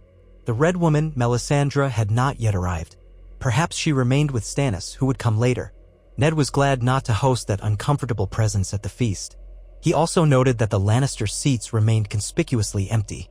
Jaime Lannister was rumored to be near Casterly Rock, still reeling from the humiliation his father had suffered. Cersei and Tywin had retreated to their domain, and Tyrion Lannister was nowhere to be seen, perhaps traveling or keeping a low profile. It was just as well. Too many tensions in one place could ignite a blaze. As the feast wore on, minstrels took the floor, playing lively tunes. Loras Tyrell invited Robb to join him in a friendly spar on the morrow, citing a love of martial displays. Robb agreed, a faint smile tugging at his mouth. Marjorie clapped her hands in delight at the idea of watching them. Soon, the wine and music lifted the mood and the hall bustled with animation. Ned exchanged a glance with Caitlin. For a moment, he felt a flicker of optimism. Was this the peace he had fought for? Laughter, alliances, no one dying on the end of a sword? But in King's Landing, happiness rarely lasted. When the feast ended, Ned escorted Caitlin back to their chambers where he found a sealed letter waiting for him. The sigil on the wax was a triple-headed dragon. He felt a cold jolt. The Targaryen sigil. He broke the seal, scanning the contents. To King Eddard Stark, I write to you from beyond the narrow sea, though my eyes are set on Westeros. I am Daenerys Storborn of House Targaryen, rightful queen of the Seven Kingdoms by the blood of the dragon. I know my father was called the Mad King and that your friend Robert Baratheon waged war to take his crown. That war is done and Robert is dead. You are king now, though your claim rests upon the sword as his did. I have 3 dragons. I am their mother. I do not wish to turn them upon innocent folk if it can be avoided. Once you were said to be a man of honor who would not slay children. Prove that man still lives. Acknowledge me as queen, or at least acknowledge that the throne may not be yours by right. Let us find terms before more blood is shed. If you spurn me, we will meet in fire. Daenerys Targaryen, of the blood of old Valyria. Ned lowered the letter slowly. He recalled how Robert once demanded the girl's assassination when she was barely a child.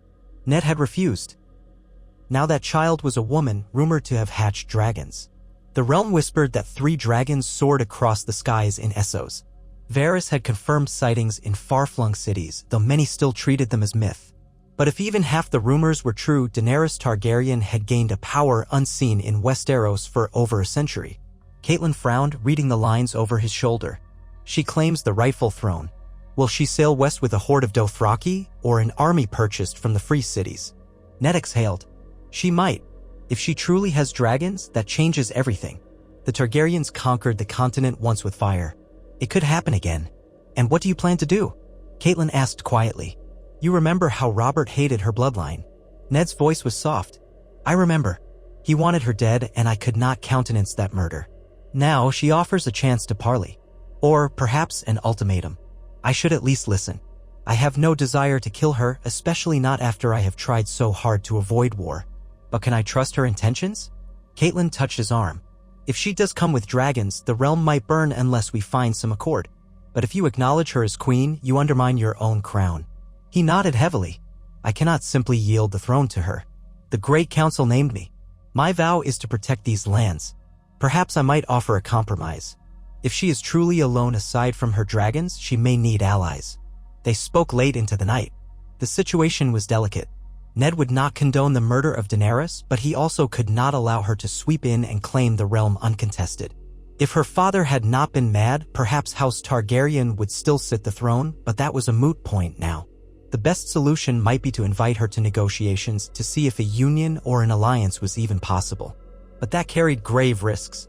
In the morning, Ned convened his small council in a closed session, informing them of Daenerys' letter. Reactions varied. Pycelle was aghast, muttering about the spawn of the Mad King. Littlefinger quirked his lips, intrigued by the mention of dragons. Varys wore a measured expression as though he knew more than he let on. Renly frowned and said they should send an assassin before she grew stronger. Only Ser Barristan, who had once served the Targaryens, showed a hint of ambivalence, recalling the older days. Ned spoke firmly. We will not send assassins to kill a girl and her dragons. That was Robert's way, and it never sat well with me. If she sails west, we can muster defenses. Dragons or no, we are not helpless. But perhaps we should reach out to her, see if she might come under safer terms. Renly stared in disbelief. You'd let her set foot in Westeros with dragons? I'd rather have her near enough to talk than lurking across the sea, building an army in secret, Ned said. If she truly wants to avoid bloodshed, she'll respond to an invitation for parley, perhaps at Dragonstone. Stannis is soon to join us in the capital, and he can help fortify the island. Let it be neutral ground. The council debated hotly, but Ned overruled the calls for immediate violence. He drafted a careful letter to Daenerys, expressing that while the Seven Kingdoms recognized her Targaryen heritage, they also had chosen a new line of kings. Still, if she wished to come and discuss terms of peace, she could do so at Dragonstone under safe conduct.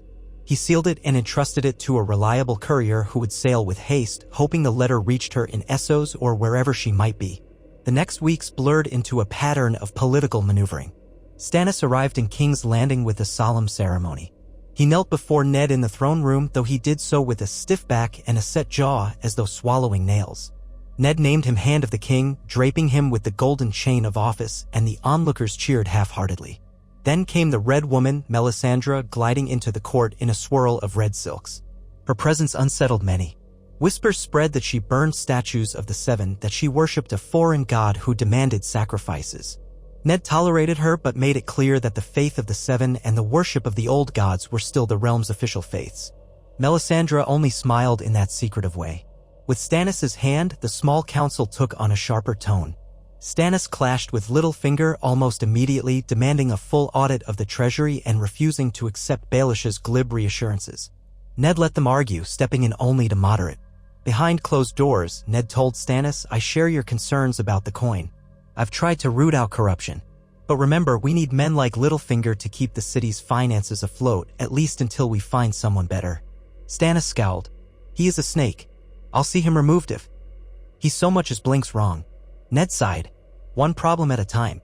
If we can replace him with an honest man who knows the crown's debts, we will. For now, let's watch him carefully. Meanwhile, the Tyrell negotiations progressed.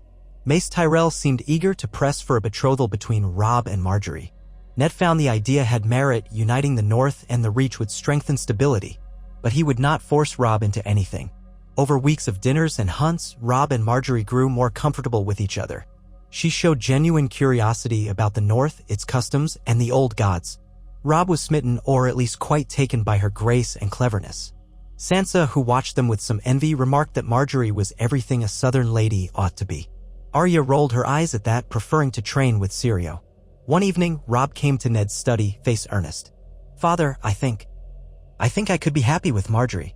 She's kind and we have good conversations. She's not afraid to speak her mind. I know it's political, but it might also be something real." Ned laid a hand on his shoulder. "I'm glad, my son. If you wish to go through with this, I'll make the arrangements with Lord Tyrell. But understand, marriage is binding. You must be certain you see a future with her." Robb nodded. "I am. I know it's quick, but these are dangerous times. Maybe it's best to seal our alliance quickly." Ned agreed. Within days, the match was announced. Robb Stark and Margaery Tyrell would be betrothed, with a wedding to follow in half a year, giving time for preparations. The court buzzed with excitement and speculation. Mace Tyrell was overjoyed, ordering a week-long series of feasts and entertainments. The small folk of King's Landing, once wary of the new Wolf King, began to see him in a warmer light thanks to the Tyrells' lavish spending on free bread and wine. The city bustled with color, flowers garlanding the streets, a carnival atmosphere. In the midst of it all, Ned felt uneasy, remembering that such celebrations often preceded disaster. But for once, the realm seemed content. Stannis, for his part, tolerated the festivities without much cheer. He found them frivolous. Melisandre was rarely seen at these events, retreating to a small chamber in the Red Keep where she lit her braziers and prayed to her god of flame. Catelyn oversaw many details, ensuring the Tyrell party did not overshadow the king's dignity. Sansa and Arya observed everything with wide eyes, Sansa enthralled by the romance of it, Arya impatient to slip away. On the final day of the celebrations, a grand melee was held in the courtyard. Ser Loras Tyrell participated, along with a collection of knights from the Reach, the Stormlands, and a few bold hedge knights. Robb, wanting to test himself, also entered. Ned watched from a balcony with the lords, frowning slightly. He knew his son was skilled, but he worried about an accident. Nonetheless, the event proceeded. Loras disarmed several challengers with graceful ease. Robb bested 2 knights from the Stormlands, brandishing a shield emblazoned with the direwolf. The crowd cheered. Then came the clash between Robb Stark and Loras Tyrell, each with sword and shield. They circled one another, exchange after exchange of steel on steel, the ring of blows echoing off the stone walls. Loras was swift, cunning in the feints. Robb was strong and determined, using northern ferocity to press forward. It was a close match. Finally, Loras feinted high and then swept Robb's legs from under him with a low slash. Robb tumbled, but twisted mid-fall to ram his shield at Loras's legs. Loras staggered, going down on one knee. Both knights rose, panting. The crowd roared, enthralled. Then, in a last exchange, Loras's blade tapped Robb's side, enough to mark a winning blow if this were real. Robb conceded, yielding with a grin. They clasped arms, both breathing hard, and the courtyard erupted with applause. From the balcony, Ned let out a breath he hadn't realized he was holding. He rose as Loras approached, battered but triumphant. "Ser Loras," Ned called. "Well fought."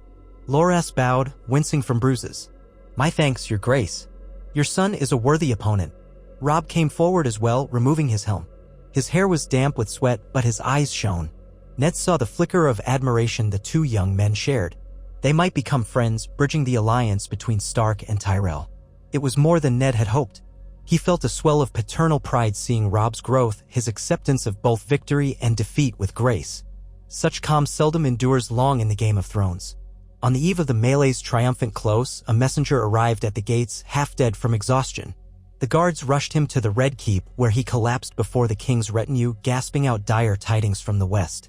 The man was a minor retainer of the Tullus, traveling from Riverrun, bearing word, Lord Tywin Lannister, rallying forces. Jaime Lannister, forging alliances, they speak of a strike on King's Landing if the throne remains in Stark hands. Ned's stomach sank. He helped the man to his feet, letting the guards support him. "Speak slowly," Ned said. "Tell me what you know.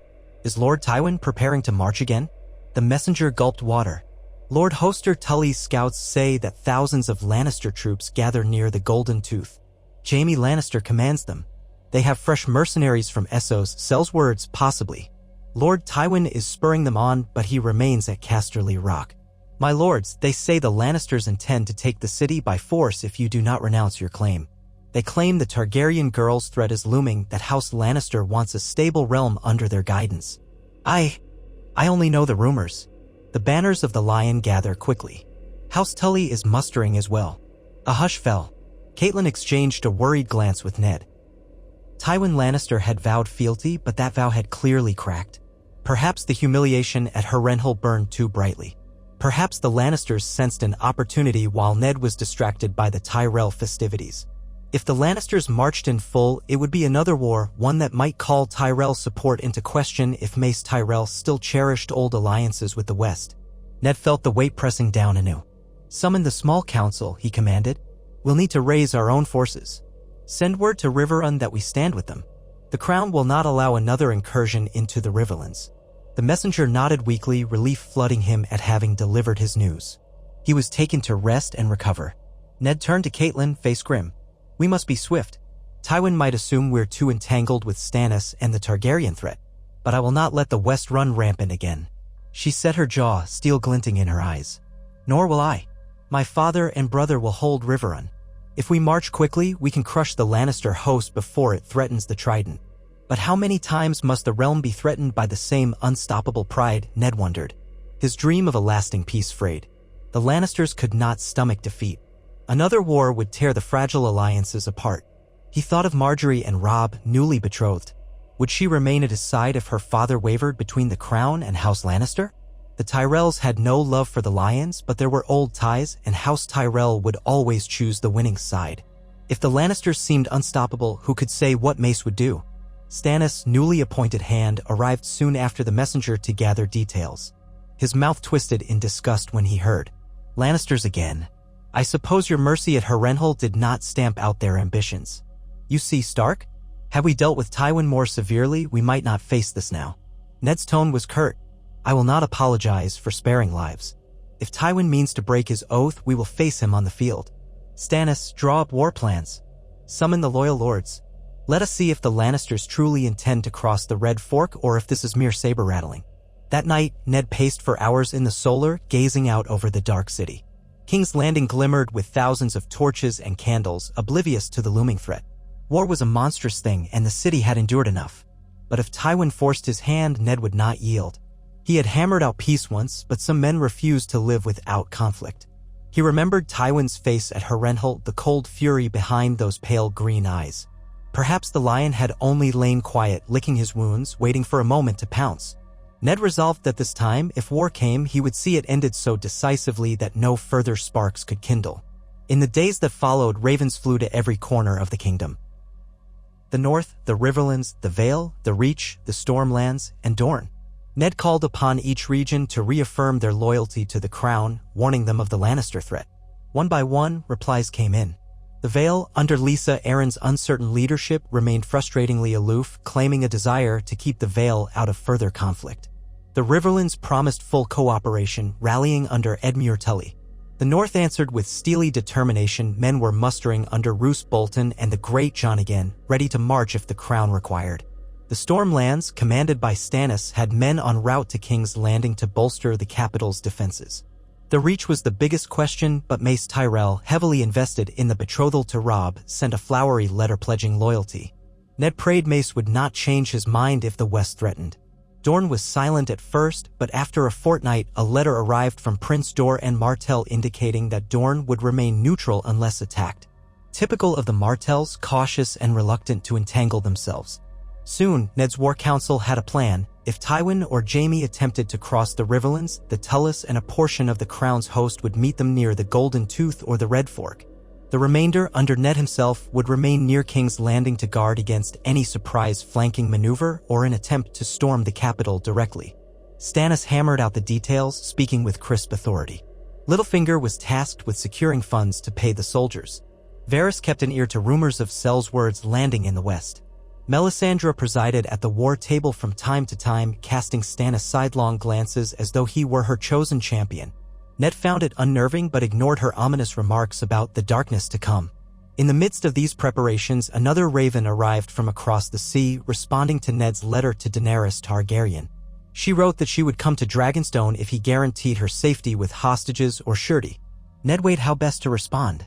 With war brewing in the West, he had less appetite for Targaryen entanglements. Yet ignoring her might provoke her wrath, and if she did have dragons, that wrath was not to be taken lightly. He discussed it with Stannis, who scowled. Dragonstone is mine by right, but if you wish for Daenerys Targaryen to land there, it will be under my watch. I will not suffer any Targaryen illusions of retaking the seat of the Targaryen kings. Ned placed a steady hand on the table. We only need a place for talks. We do not grant her dominion. If she sees we are fair, perhaps we avoid a second front. The last thing we need is Targaryen dragons burning the countryside while we fight the Lannisters. Stannis accepted grudgingly, and so a final invitation was sent. Daenerys would be allowed to land at Dragonstone with no more than 100 men, her dragons included if she insisted, though the castle would remain under Stannis' overall control. The tension in the Red Keep mounted. The common folk realized something was afoot. Soldiers drilled daily in the yards. Food stores were gathered to guard against siege. Margaery Tyrell tried to maintain a cheerful face in public, but Ned saw concern lurking behind her eyes. She had not expected the West to rise again so soon. Robb did his best to reassure her. Then, at last, came the news that Jaime Lannister's host was on the move, crossing from the Golden Tooth into the Riverlands, skirmishing with outriders loyal to Riverrun. Edmure Tully sent an urgent plea for reinforcements. Ned's choice was clear. He could not let the Riverlands stand alone. He ordered half the Crown's forces to march at once under his own command, intending to join with the Tully host near the Red Fork. The other half would stay behind to hold King's Landing, commanded by Stannis as Hand of the King. Tyrell knights from Mace's retinue also departed with Ned, giving further weight to the Crown's army. Robb insisted on going too, though Ned hesitated to put him in harm's way again. But as the betrothed of Margaery and as the heir, Robb argued that he must prove his valor. Margaery pinned a favor to his cloak as he departed, wishing him victory and a swift return. It felt like the march to Harrenhal all over again, though the cause was a second attempt by the same foe. The roads were better maintained now, thanks to Ned's efforts, so the army moved more swiftly. Thousands of men wearing the combined sigils of House Stark, House Tyrell, and the Crown filled the dusty roads north. Banners snapped in the wind, the dire wolf, the rose, the stag, and the seven-pointed star of the faith carried by devout septons. Spirits were decent, for they believed their king to be just and determined, and that the Lannisters had no moral ground to stand on. Yet Ned could sense the tension beneath. War was always uncertain. Jaime Lannister was famed for his skill at arms, and the West's wealth could hire many sellswords. If Tywin truly unleashed all his cunning, the battles ahead might be bloodier than Harrenhal. Robb rode at Ned's side, wearing the Stark colors, gray wind prowling along the column. Ned looked upon his son, recalling how young he was, though he tried to play the seasoned knight. "Stay close to me," Ned said. "We'll face them together. No reckless charges, no matter your skill." Robb nodded firmly. "I swear it, father. I won't shame you." "There is no shame in caution," Ned replied. He gazed around at the men in his train, Great John Umber, the Malisters, the Freys who had arrived late, along with a cluster of Tyrell bannermen. It was a formidable force, though maybe not quite as large as the one they fielded at Harrenhal. He hoped it would suffice. They reached the outskirts of the Riverlands to find that the countryside was again plagued by scorched farms and scattered dead. Rage kindled in Ned's heart. He had tried so hard to prevent a repeat of this tragedy, yet here it was. Near a shallow crossing of the Red Fork, they encountered a Tully outrider patrol that guided them deeper into Edmure's positions. Edmure Tully himself rode out to greet them, wearing battered armor. He bowed respectfully to Ned. "Your Grace," he said, then embraced him. "I only wish you had come a day sooner. The lions took 3 villages near the border, cut them down before we could muster." Ned's eyes tightened. "We're here now. Let's see if we can drive them back." Edmure led them to an encampment on a rise overlooking the river. Tents spread out in neat rows, the Tully fish banner flying. Scouts reported that Jaime's force was camped across the river, behind a ridge. A direct assault was risky, but they needed to push the Lannisters back before more villages burned. War councils were held late into the night. Great John Umber bellowed that they should charge at dawn, break the Kingslayer's lines with sheer ferocity. The Tyrell commander proposed a flanking maneuver while archers harried the Lannisters from a distance. Ned listened, formulating a plan that balanced caution with a decisive stroke. At Harrenhal, they had pinned Tywin within walls. Now they faced Jaime in open terrain. The next morning, they arrayed for battle in a broad field sloping down to the river. Mist clung to the water, the sunrise painting the sky pale gold. Ned rode at the head, his armor glinting dully, the direwolf sigil bold upon his surcoat. Robb was beside him, heart pounding so loudly that Ned could almost hear it. To their flanks were the Tully men, the Tyrell knights, and the northern cavalry. Archers took positions on a rise. Opposite, the lion banners appeared through the haze. Jaime Lannister could be seen at the forefront, golden hair catching the dawn light. His lines were thick with mounted lords from the west, and behind them foot soldiers armed with pikes. The horns sounded. Shouts reverberated across the field. Ned steeled himself, remembering the lessons of so many battles past. He raised his sword and signaled the advance. Men surged forward, a clash of steel and hoofbeats. The Lannisters charged to meet them, were cries echoing. Soon the morning air filled with the thunder of cavalry, the shrieks of men, the smell of churned earth. In the first impact, Ned's vanguard collided with Jaime's knights. Swords and lances splintered. Horses screamed. Ned's arm jolted from the force of his blow, but he stayed mounted, slashing at the nearest foe. Arrows whistled overhead from the Tully archers, peppering the Lannister ranks. Robb engaged a lion knight, their swords ringing. Grey wind streaked through the chaos, hamstringing one horse, sending its rider crashing. The Tyrell contingent, led by a knight wearing the green rose, pressed in from the flank. Jaime himself broke through the line at a gallop, searching for Ned, it seemed. Their eyes locked for an instant in the crush. Jaime's face was alight with the grim joy of battle. He cut down a Tully bannerman who tried to block him and barreled toward Ned, sword raised. Ned met him with a swing of ice, the Valyrian steel shining in the dusty air. Jaime parried deftly, the clang echoing in Ned's skull. They circled, exchanging furious blows. Ned recognized Jaime's brilliance with a blade, swift, cunning, each strike measured. But Ned's experience and unwavering focus drove him. He felt a sting in his arm as Jaime's sword grazed him, scoring a line across the steel. Ned retaliated with a powerful counter, forcing Jaime back. Then Robb came charging to his father's aid, grey wind at his horse's heels. Jaime glanced at them, frustration flickering. He tried to slip aside and draw Ned away from the wolf, but Robb forced him back. For a moment, they had Jaime cornered between them. The Kingslayer was too skilled to be easily bested, though. He ducked under Robb's swing, then parried Ned's slash in a dizzying flurry. Sparks flew. Grey wind lunged, and Jaime's horse reared, nearly throwing him. Jaime slashed at the wolf, catching its flank with a shallow cut. Grey wind yelped, dancing back. In that heartbeat, Ned saw an opening. He drove ice forward, aiming for Jaime's torso. The Kingslayer twisted, taking a glancing blow to the shoulder that knocked him from the saddle. Jaime rolled to his feet, sword still in hand, blood seeping through the rent in his armor. Robb wheeled his horse around for another pass. Jaime, seeing he was surrounded by enemies, cursed. Another wave of crowned soldiers closed in.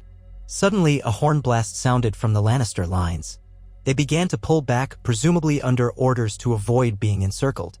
Jaime snarled at Ned, but he was forced to yield or be cut down. He spat on the ground, tossing his sword aside. "You have me again, Stark," he said, voice dripping with hatred. "And you think this will end well for you?" Ned breathed heavily, sweat mixing with dust. "I would have spared us all if you had kept your oath at Harrenhal," he said. "Take him," he ordered, gesturing to two Tully knights. They seized Jaime, binding his hands. He called for a maester to treat the wound. Jaime might have been an enemy, but Ned was not a butcher. Meanwhile, the Lannister forces, seeing their commander taken, retreated in disarray across the river. Some drowned in the current. Others fled. The Tully and Crown men gave chase, capturing stragglers, though Ned ordered them not to slaughter those who surrendered. By midday, the field was theirs. Corpses lay scattered. The wounded cried out. Robb dismounted near Ned, his cheeks flushed. He had a shallow cut on his brow, but otherwise looked unharmed. "We have them on the run," Robb said. Grey wind limped, but nuzzled Robb's hand, tail wagging in relief. Ned surveyed the carnage. Victory had come at a price. Bodies of good men lay broken. But the Lannisters had been thwarted again, their famed champion a prisoner. "We must move quickly," Ned said. "Regroup, tend the wounded, and press on. If we take the impetus, we may drive them all the way back to Casterly Rock.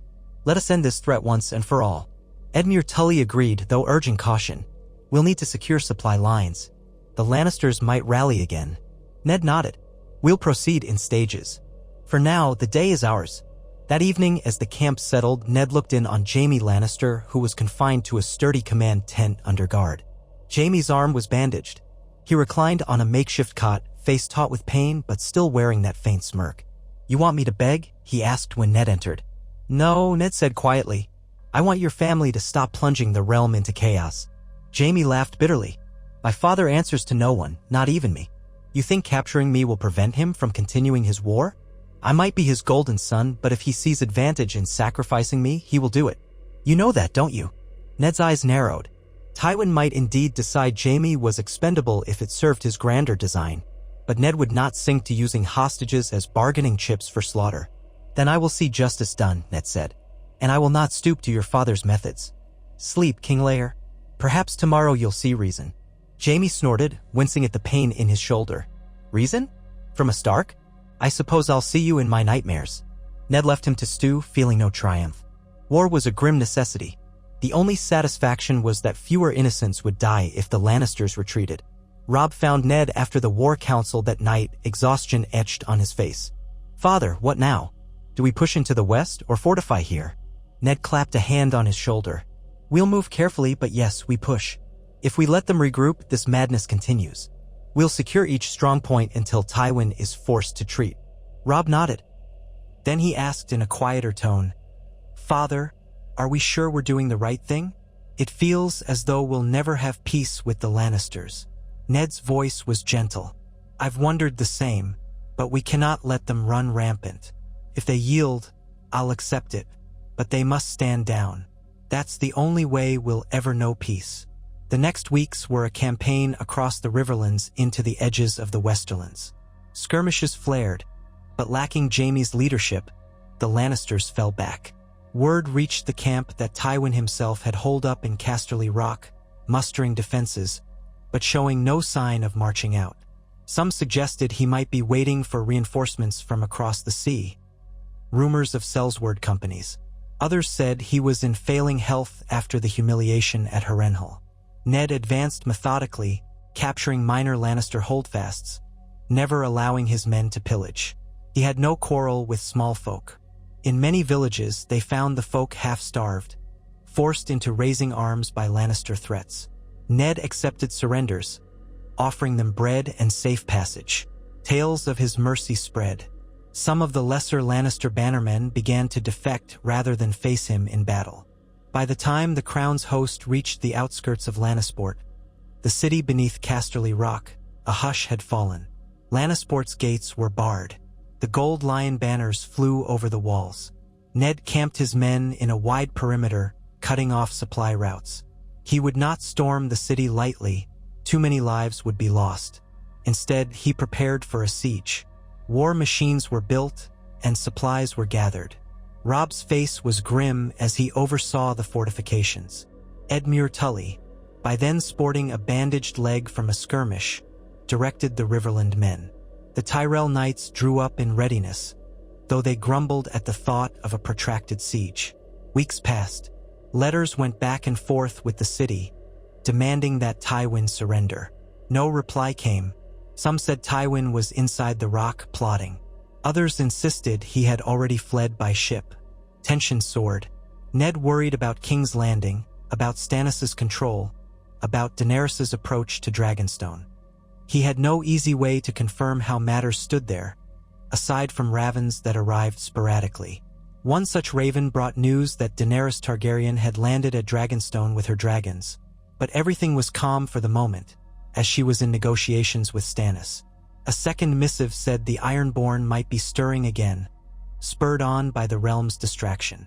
Ned felt the pressures pulling him in a dozen directions. He could not abandon the siege, yet the kingdom needed him. At last, after nearly a month of standoff, a trumpet sounded from Lannisport's walls. A single rider rode out under a white banner. Ned and his commanders met him in the field. The messenger declared that Lord Tywin Lannister wished to treat. Ned felt relief mingle with suspicion. They arranged a meeting the next dawn in a neutral location, a pavilion erected halfway between the armies.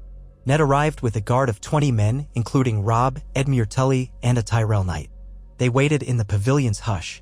At sunrise, a column emerged from the city gates, led by a gilded palanquin. When it arrived, Tywin Lannister stepped forth, looking older than Ned remembered but no less imposing. His once blonde hair had gone silver, his face carved in lines of stern dignity. He wore a cloth of gold surcoat, but it seemed heavier on him. He walked stiffly. Behind him stood a handful of Lannister bannermen and guards. Ned faced Tywin in the early light. "My lord," he said, "you summoned a parley?" Tywin's pale green eyes flicked over Ned, then Robb. He noted the presence of the Tyrell Knight. Finally, he spoke. "I see you have advanced far. You hold my son again, and now you would starve my city. Well done. His tone was razor-edged, but behind it, Ned heard a subdued resignation. I do what I must to keep the realm at peace, Ned replied. If you lay down arms and submit to the crown, I will spare Lannisport any further hardship. Your son's life, too, if that is your concern. Tywin's lips curled. You speak of peace, but you brand me a traitor and hold my heir prisoner.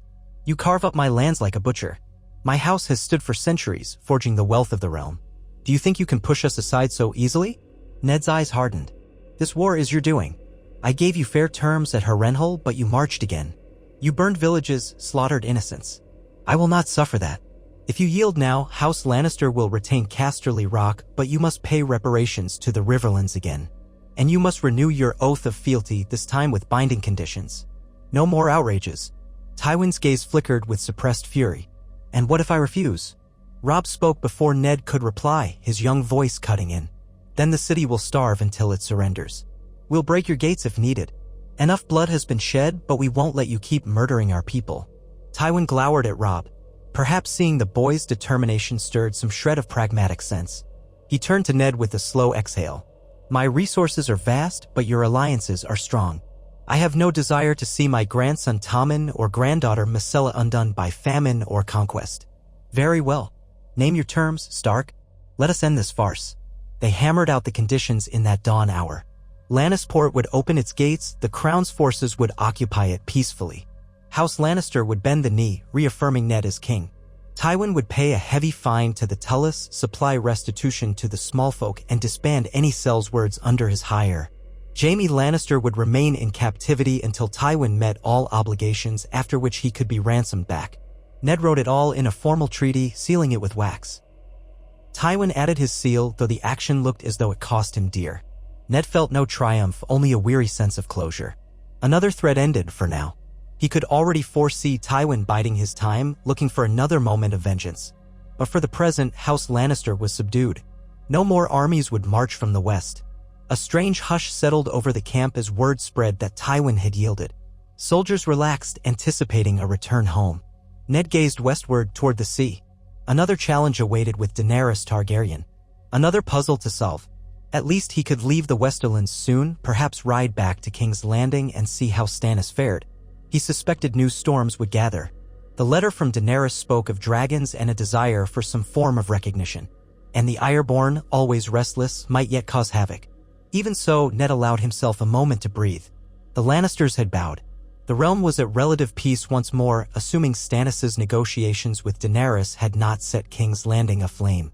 He sought out Robb near the western parapet they had set up. The sun was fully risen, bathing the fertile fields in gold. Robb's face held relief, though he wore an uncertain expression. We've won again, father. But how many more times will we have to win? Ned laid a hand on Robb's shoulder. As many times as the realm demands. Being king is not about an easy victory. It's about holding everything together so the people can live their lives in peace. Robb nodded slowly. Grey Wind stood beside him, sniffing the air. And the Lannisters? Will they ever stop? Ned considered, then looked at his son with quiet honesty. I do not know.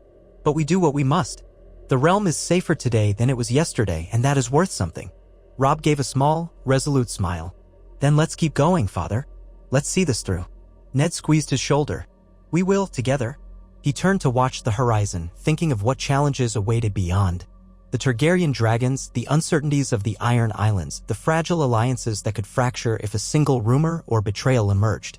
Yet Eddard Stark stood firm in the oath he had sworn to Robert to protect the realm. Now that oath was his crown.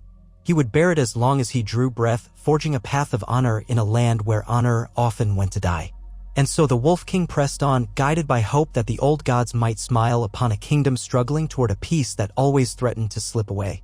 If he could keep that hope alive in the hearts of his children and, by extension, in the hearts of his people, then perhaps the cold steel of the Iron Throne might never fully corrupt him. Perhaps, in time, the realm would no longer tremble at every whisper of war.